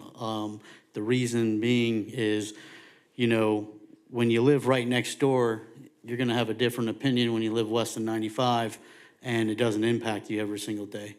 And so I think it's important that this survey, although I want to include everybody and anyone who's a stakeholder within the city of Boynton Beach, but, personally, and, I think practically, I think those who are going to be directly impacted by this should have a little bit more say. And so, I would not want to see the 8+ stories. I would even question the housing portion. What we've seen throughout projects that are covered as affordable or workforce housing is they're great, they sound good, they get constructed, and then what happens is that area and median income increases, and then so that workforce housing now becomes market rate housing, and so the intent doesn't even end up being the solution, right? And so, you know, to be realistic about this, I would want to remove the housing portion and the 8 stories, because I don't want this survey to be skewed or jaded by people who aren't going to be directly impacted. You know, maybe I'm being a little bit dramatic or intense on the issue, but I want to make sure that I do everything I can for my constituency that I know is sick of the, you know, continued high dense projects that we see going on throughout all of South Florida. Go ahead. No, go ahead. Okay. I agree with the first point about the 8+ stories. When it comes to the housing and workforce housing, I know it's not ideal, right? But I don't want to take that opportunity from residents to be able to say that. And also that mixed use includes residential as well. So I would just keep both just to see what people say. But I would be okay with the first request. And I too, when you put out a survey, you want to give people the options to hear what the voices are saying in the community. And that's something that we need to consider, is what the public want. There is another option, the last one, if you would go up, if they didn't agree with any of them, they could check that last one. So I don't want us to become the HOA for the city and trying to decide for anyone what they would like to see in the city. Give them that option. If the masses don't vote for it, they won't vote for it. But the last one, if you go up a little bit further or down or which way, you know where you had the okay. Oh, where it said not sure? Yeah, no, none of the above or something like that, you said. But I'm not sure, okay? If they not in favor of 8+ stories, they'll say not sure or whatever. But I don't want to eliminate that and become a controlling factor. So that's my input.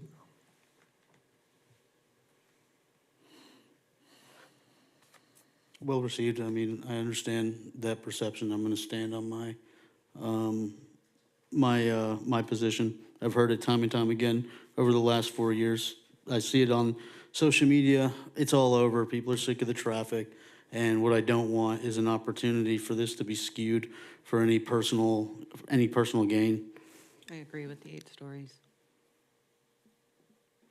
Do we need a consensus from the board to remove that, or? You have a motion and a second on the table, so you can take a vote on that. If it passes, then it will be as it is presented. If it does not pass, then you all could potentially move to amend the survey as it's been presented. Or we can take this item as consensus as well, but there is a live motion at the moment, so you either need to withdraw the motion or vote. The motion. You did. Yeah. Okay, so we can I withdraw my motion and create a new motion amended, including removing the 8 stories and then just keeping everything else on the survey? Second. We have a motion and we have a second. All those in favor say aye. Aye. Aye. All those opposed say nay. Nay. Nay. Motion passes 3-2.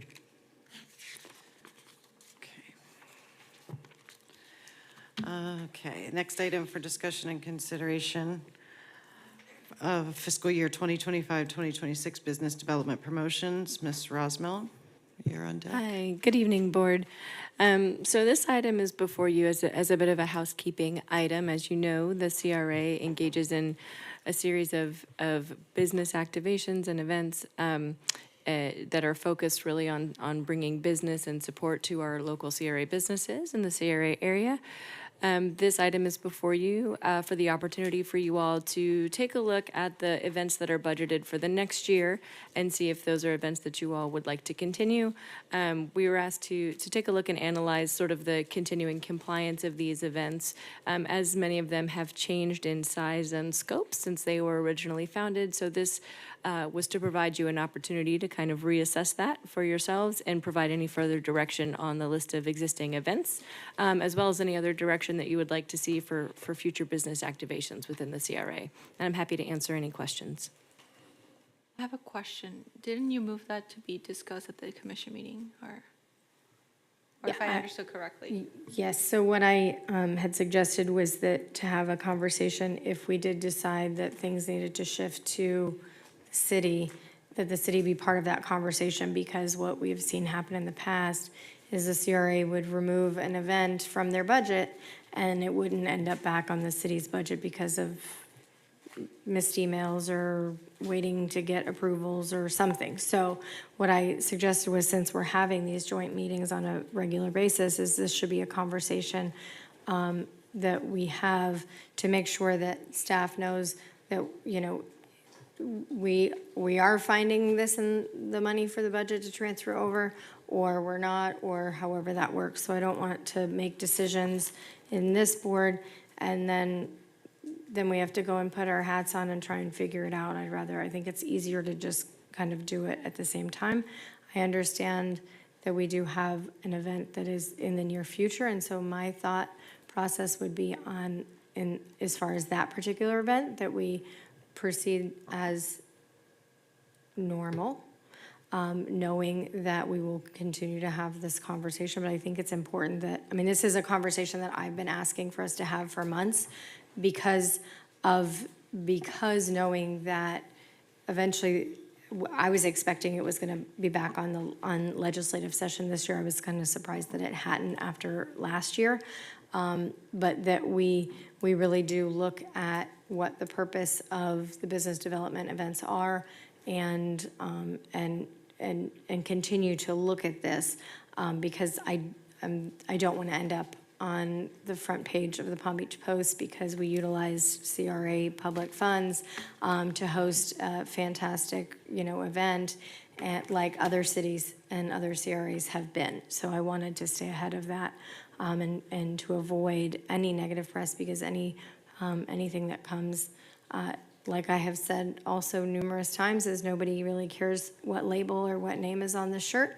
It's the city that looks bad. So when events drop off, or events, end up in the Post in a negative way, it looks bad for everyone. And so I'm trying to avoid that by making sure that we're doing it seamlessly, and also that an event doesn't drop off and then we're getting heat that an event dropped off and it didn't get picked back up by the city. So that was my thought.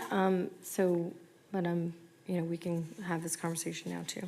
Board Member Yeah, Tukin. I agree, and I think actually the best way to avoid all those things would be to have the conversation now, especially if there is a concern if, some of these events meet that Florida statute. If our intention is to be risk adverse, wouldn't we want to have that conversation now to then eliminate that potential risk? I would think yes. I think delaying it just delays and increases the potential risk. So I'm okay to have that conversation now. I think also, given all of the ambitious property acquisition moves we've made, I think it's important that we start talking about this and not kicking the can down the road. Also, too, I think when we look at some of the newer projects, one thing that I discussed with Tim and Chris was, creating some type of placeholder to, promote these Heart of Boynton shop businesses, because we've invested so much into them. We've been through so much, with this deal in particular, that, I want to make sure that we're doing our due diligence and we're doing everything we can to make sure those businesses are successful. So for me, my position is I think we have that conversation, don't kick the can down the road, and eliminate any potential risks sooner rather than later. Question, when it comes to the next event, that's the spring market. Yes. In your legal opinion, that is an event that falls where on our risk scale? Sure. So that event, when it was founded, was really founded in the wake of the COVID-19 pandemic to really boost up the local CRA businesses. It's become an extremely successful event, and so now there are a number of businesses and participants that come from outside the CRA. That event does still focus, there is still special treatment given to CRA businesses, there's lots of data collected, et cetera, but in terms of scaled risk, that one probably is higher simply because it's been so successful. Okay. Okay, so do we want to go through each one?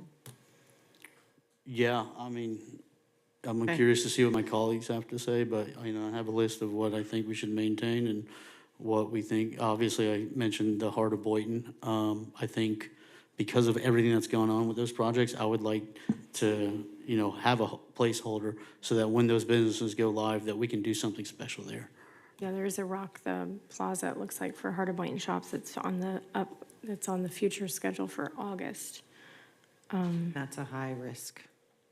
No, not the Rock the Plazas. Do you want to go through each of the categories? Sure. Catherine, and just kind of explain what you were explaining to me on Sure, the phone? and Ms. Kerfman has put up the budget items here, so we'll just take them in the order that they appear on your screen.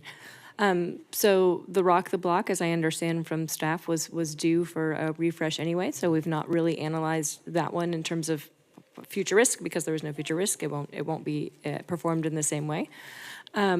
Snapshots with Santa was again started as a business promotion, but was really received by the public more as an opportunity to take photos with Santa. And although it did include our usual Boynton bucks and attempt to get folks to businesses, kind of the public perception of that was really more of a holiday community event. So that one could stand some reformatting if it is to stay.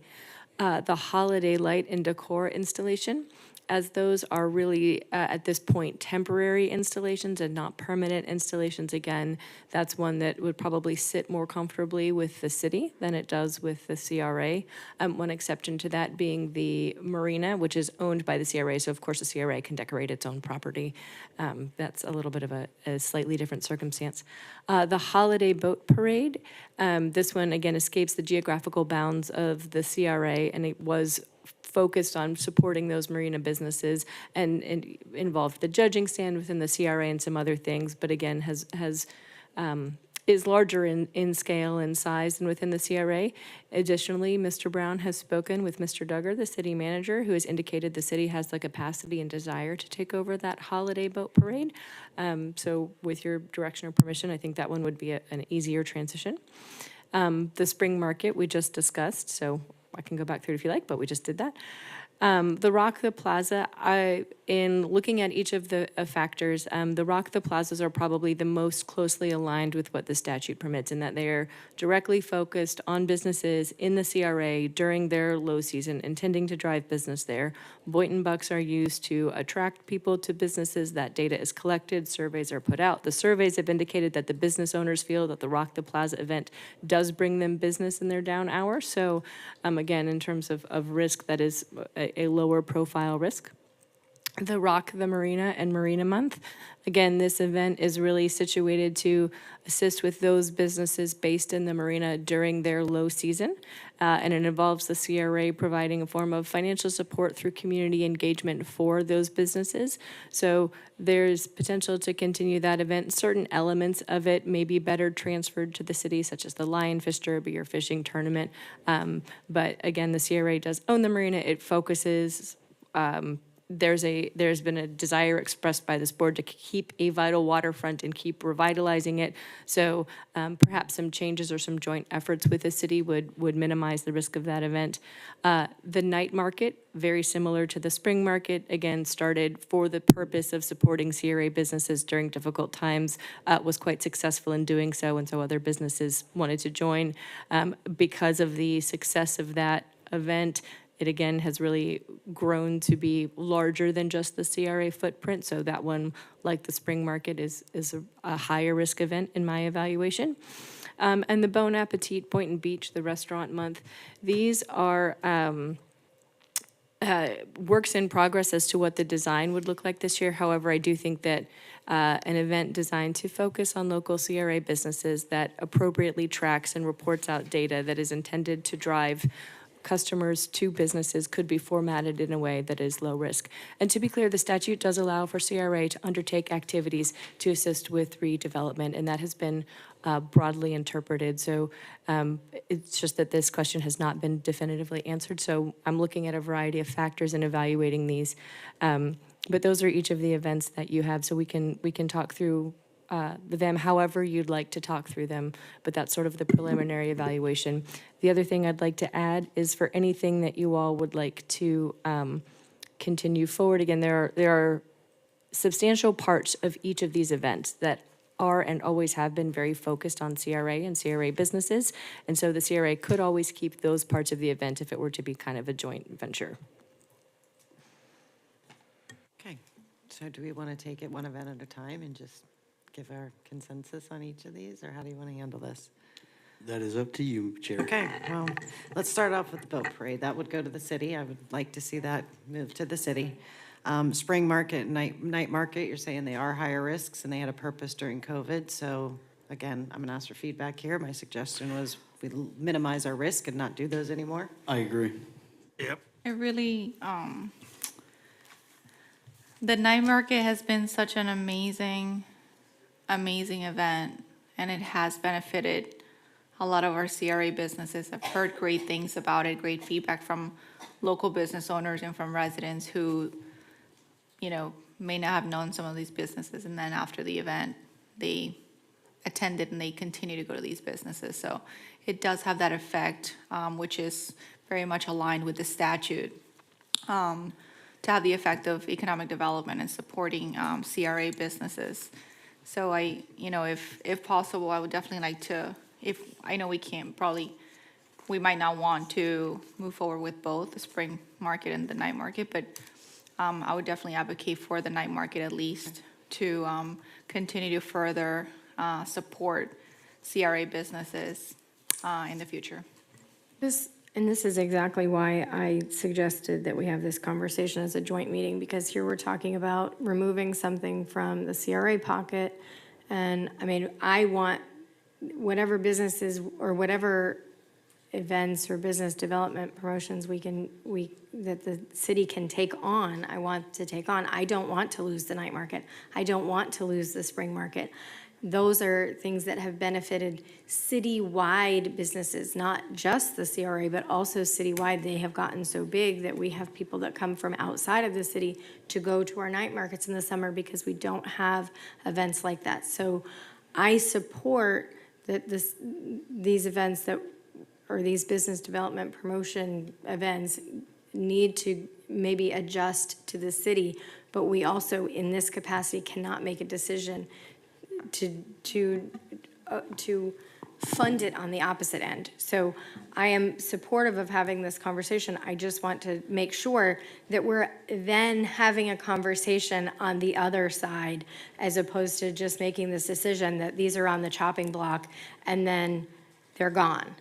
So that's my concern, and that's why I really wanted to, like I said, and I said it, I'm comfortable having this conversation of the things that we need to really look at moving over, but to have that joint discussion so that we can decide as a CRA and as a city where we can make it work and where we can't make it work. Because now we're having this conversation on this end, and we don't know what we can take over on the other end.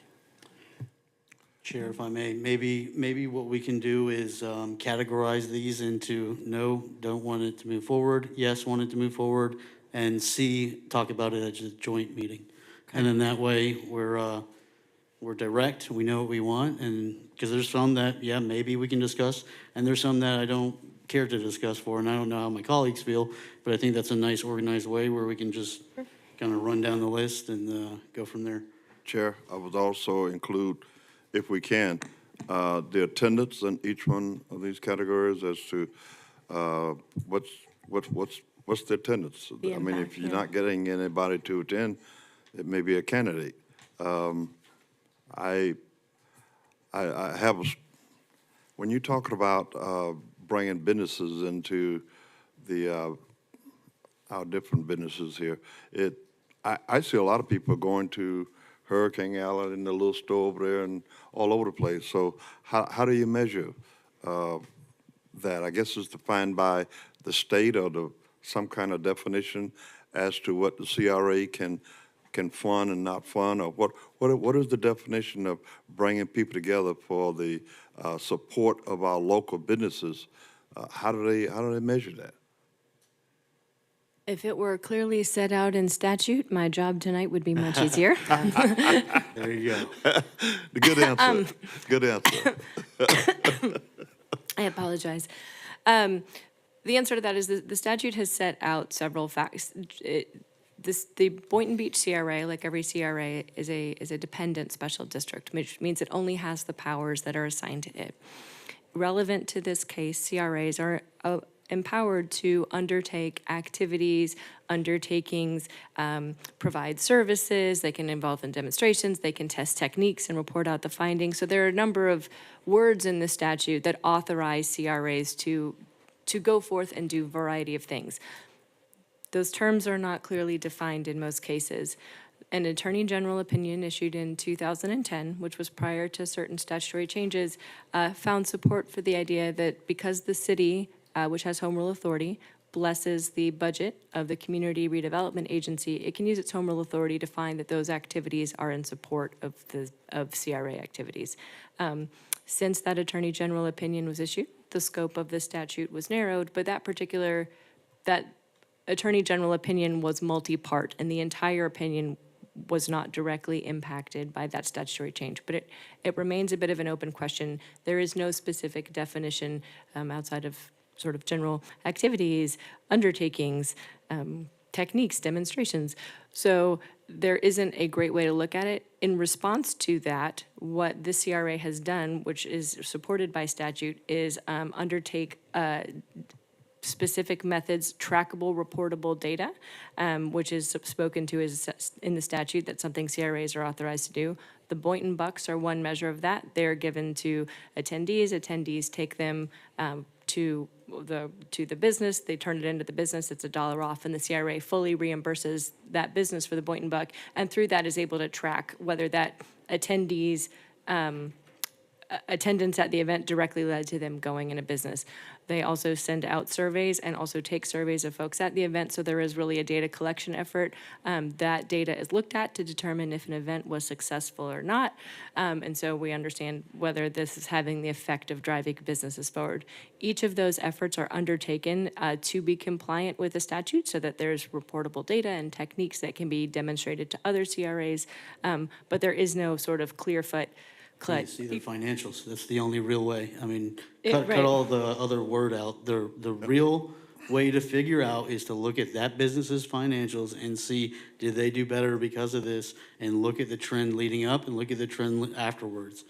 And, not to cut you off, I'm just thinking, like, it's good in theory, but until we don't really know, unless that business is offering to give us their financials, and they're not obligated to do that.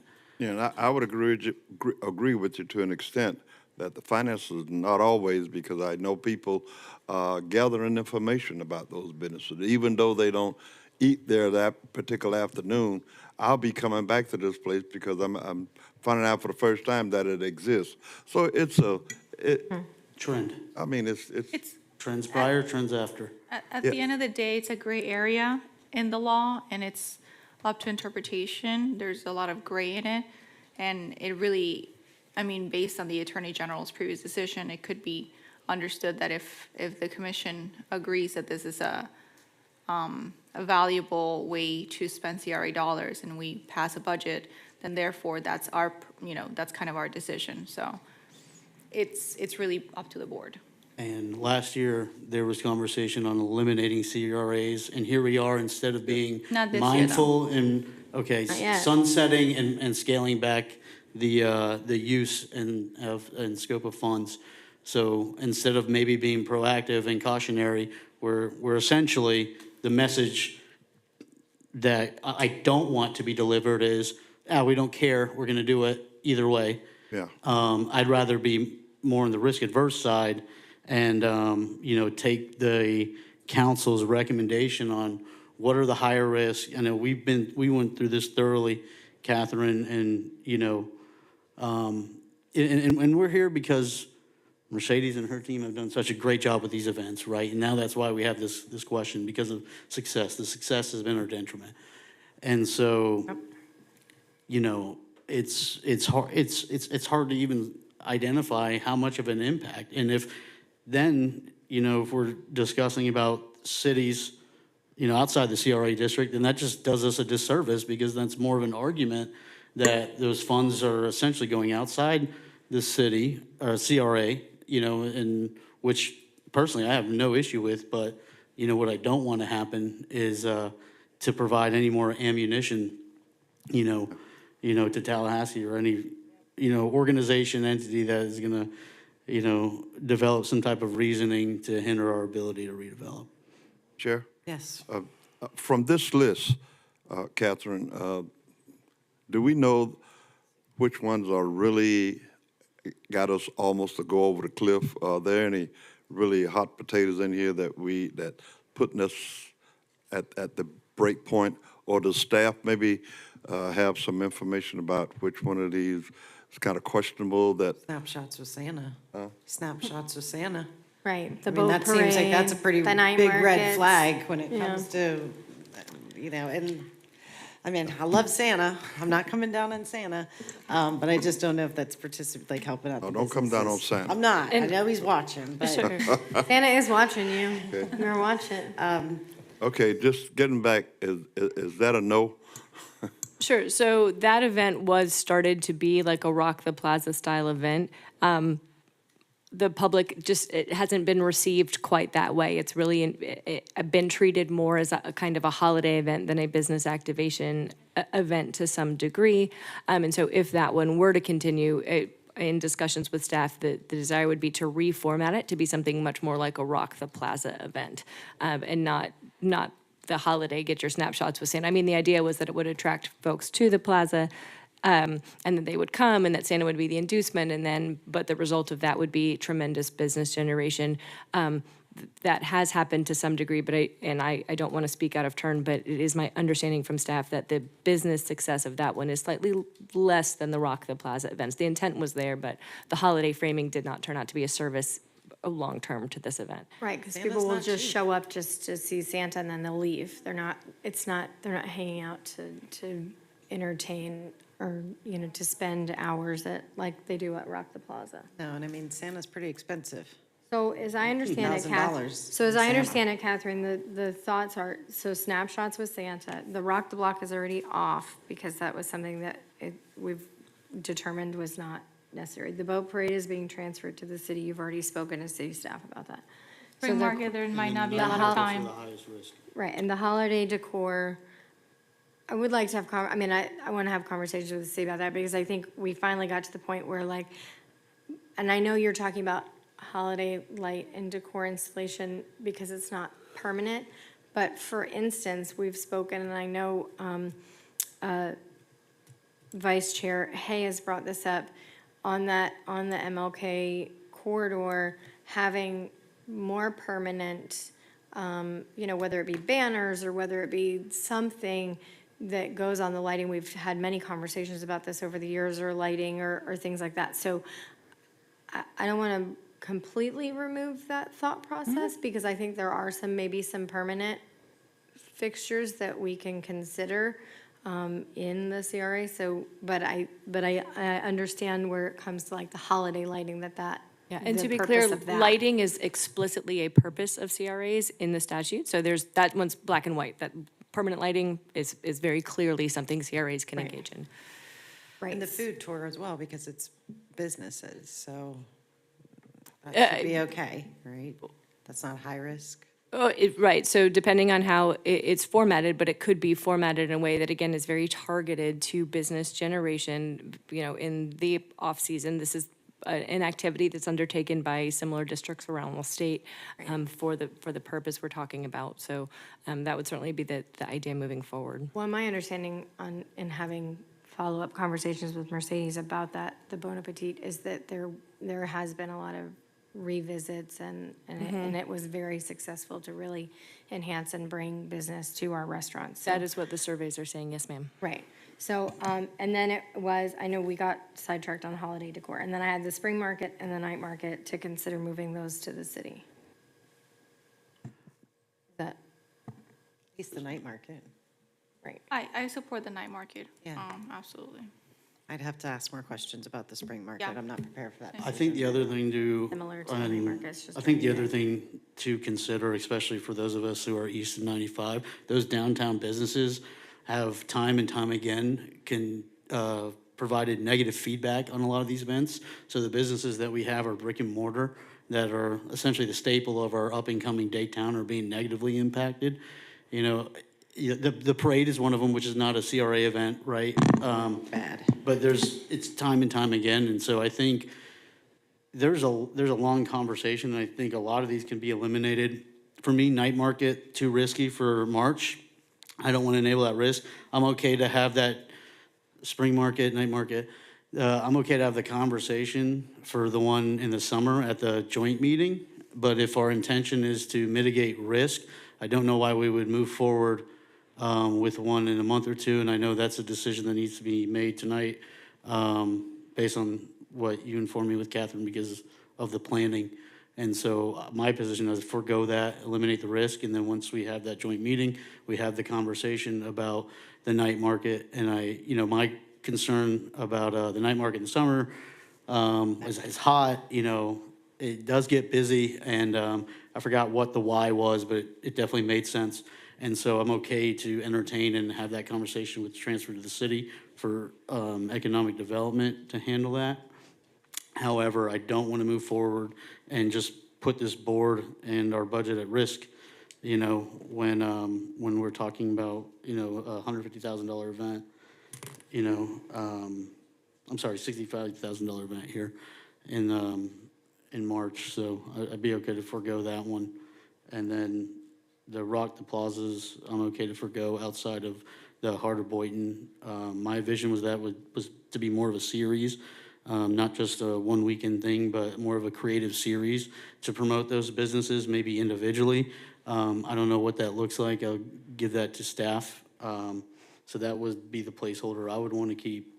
And then Rock the Marina and Bon Appetit, those are the ones I'd like to keep now. And then, like Commissioner Kelly said about the boat parade, I'm okay to have that conversation at the city, because that was an event that the city actually performed prior to the CRA's inception, so.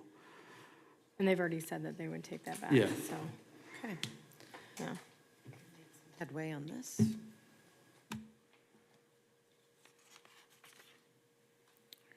So would we like to move on, or what do we have to do? So if we could have, if we could have at least consensus direction on what to do with the spring market. We won't ask you for a budget amendment or anything tonight, but just consensus to work on or not work on the spring market. We do need some direction on that from you all as a group. For me, it's no on the spring market. Same. Yeah, I'm okay with holding off on not doing that and having a conversation later about the future events. If it is not unanimous, I will ask you to vote. If it's unanimous, then we don't need to. Do we are we voting on each one? Or Just the spring market. Just the spring Just the market spring at this market. point would be pressing, and then we can take the feedback that you're giving us and prepare a joint meeting with the city to discuss the others. But again, if you all are in agreement about spring market, then we can dispense with that one. If you're not in agreement, I'll ask you for a vote. And when is the exact date of that next joint meeting? Is it April? I believe it's quarterly, so I think it might be April. So I just want to make sure we're looking at any, I guess Rock the Plaza might be another one we want to address tonight as well. Vicky, do you recall what the exact meeting date is? I know it's in April, I just can't remember the exact date. If I remember correctly, it's before our meeting, which is the 14th. So I'll start with spring market. I'll make a motion to, what's the appropriate language, Catherine, you're looking for? Just to let's go with eliminate the spring market. Eliminate the spring market. Do we have a second? All right, well, in reading faces here, and I don't mean to put words in anyone's mouth, perhaps, is... Postpone for discussion. Yeah. All right, make a motion to postpone for discussion the spring market. I'll support that. Second on that. We have a motion and we have a second. All those in favor say aye. Aye. Aye. All those opposed say nay. Angela, were you and I? Were you and I? Oh, okay. Motion passes unanimously. Okay, so we will not move forward on the spring market. Would you wish to address the Rock the Plazas? Was there- Was there an issue with the Rock the Plazas? Well, there's the one Boynton, one April 9th. It comes before our next joint meeting where we want to talk about this, so. Right, I but I think we thought they need- were low risk when I talked to Catherine, but is that not the Yeah, case? yes, ma'am, that is my assessment. It was just raised by Board Member Turkin a moment Okay, ago. got it. I mean, I would be comfortable revisiting and seeing which ones are well-attended. I think sometimes we get some that are not as well-attended, and so maybe we can revamp the plazas to the ones that are most well-attended. I don't know if that's what you're, I mean, because Meantime, looking, do we just move forward with the April one until further discussion so that we don't skip it? I think that's a good idea, and even looking at, when I see them in May, June, and August, it's 120 degrees out at night, so I'd like to see the attendance for that spring versus the summer. The motion to continue with Rock Plaza events. You're welcome to make that motion, as Need it to is make a already motion? the state of affairs. It's not required, but if you all prefer to give us that direction, you may. We're good with consensus. We have a consensus to move forward with the April 9th. All right. We're going to revisit the other three. Is that how I understand it? No, I'm okay to nix the, all three besides Heart of Boynton. Because again, the way I look at it is we're kicking the can down the road. There may be legislation that comes next year where we can't even do it. So I'd rather budget mindfully and be proactive and prepared versus being reactive. And I think if we're going to really look at shifting things to the city, obviously there's a financial conversation that we utilize with our other hats on that we can't have here. But I think all of it kind of meshes together because a lot of these initiatives are overlapped. So that's my position. Else have any comments? not at this time. I think we can have a conversation later. Okay. All right. We good on this? Yes, we will take your direction to prepare for a conversation with the city and you all at the joint meeting, and then we will not, staff will not move forward with planning the spring market for this year. And then we are now going to go on to 15D.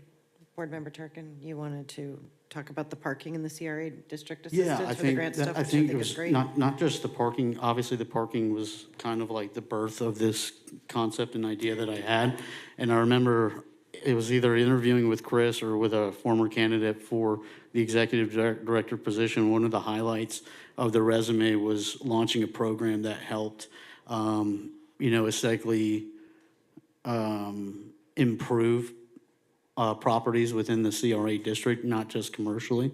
And so, when we looked at long-lasting impact, right, that's direct and that we can see in improving our communities, I think this is an opportunity where, obviously we can, help achieve the CRA's mission, but also two birds, one stone with some a feedback that I got at the last commission meeting. They talked about, grant programs improving their properties. Why can't the city or the CRA do that, for driveways? And so I think when you look at landscaping and, whatever, aesthetically is out in front of a commercial or single family residence, I think, we have the ability to do that there. And I think that creates a longer lasting impact, especially subjectively when we're driving around. And so I think, that helps our residents who pay in to the CRA essentially. And, it gives back and, also shows, the community that we're taking action and working and being problem solvers. Board Chair, may I make a comment? I am delighted to report to you that your staff is actually working on a concept for this related to the code enforcement officers that you all have put in place and looking with a remediation program. So those discussions of a similar program are underway. It is staff's and legal's intention to bring you a proposed program that we're coordinating with the city in April for you all to look at that. So if you have additional feedback you'd like to provide, that would be extremely helpful. We are looking at driveways and landscape remediation. We've primarily through the code enforcement avoidance lens as kind of an alternative track. However, we also looked at reviving a prior program under the CRA to improve residential property. So if you'd like us to bring a really broad scope, we're happy to do that. Yeah, I think that would be good. And when you say back in, coming in April, that's going to be at the joint meeting? You're So talking about that's, the CRA meeting in April. no, we are looking at the joint meeting because it's an perfect. effort with the city, because the city is the code enforcement, and so this is in coordination with them. But again, we can look at that more expansively if you do not wish to limit it to the code enforcement section. That's just where we've been looking, but we're happy to bring more expansive options as well. Yeah, if there's consensus, I would like to look at that sooner, and, that way maybe it comes back to us next month. Obviously, it's been stated that there's gonna be extension with a certain, ordinance. And so I think if we could at least get the ball rolling on this and then, tidy things up with a more larger level scope in April in conjunction with the city, I'm okay with that. But I would like to, get the ball rolling on this. We have been conducting meetings with city staff as far as the program or future potential of their program. So just to make you aware, this is not done in a CRA bubble. This is in conjunction with the city. Okay. My only thought and request would be for you to also have suggestions on what you think as far as budget-wise, because, and what, how we would do that if we're allocating a certain amount per home. And so then we can really look at how many people would be benefiting, because these grant programs, the money is gone before we barely put it in the account. So we want to make sure we're helping as many people as we can too. So I think it's important to know what the thought is on what the budget would be or what the ask would be, and then how that would break down, per application or per applicant, and how that looks. So just as you're moving forward with those conversations, I'd like that feedback also on what the,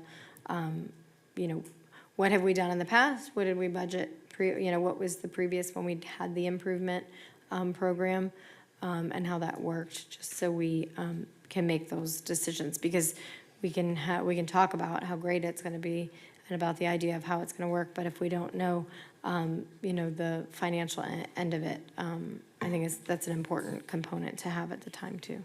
So, thank you. Yeah, I think look at other CRAs, no need to reinvent the wheel, pretty, help those who, are in more financial need, don't have that capability, pretty simple. But again, there's other CRAs that do it, so I think instead of we working did it too hard, before, let's too. work smart. Yeah, and we did it before too. We had that improvement program, so in place. With the city? The CRA did. For landscaping? No, it was for like home and like outside exterior home repair and fix and stuff, so. Okay, we will have a more wholesome presentation for your input coming up, and then again, we'll look to really have a more fully fleshed package for you all in April. Okay. Anything else from my colleagues tonight, or do we have a motion to adjourn? Motion to adjourn. Motion to adjourn. A motion to Second. adjourn, and we have a second. All those in favor say aye. Aye. All those opposed say nay. Thanks so much. Have a good evening.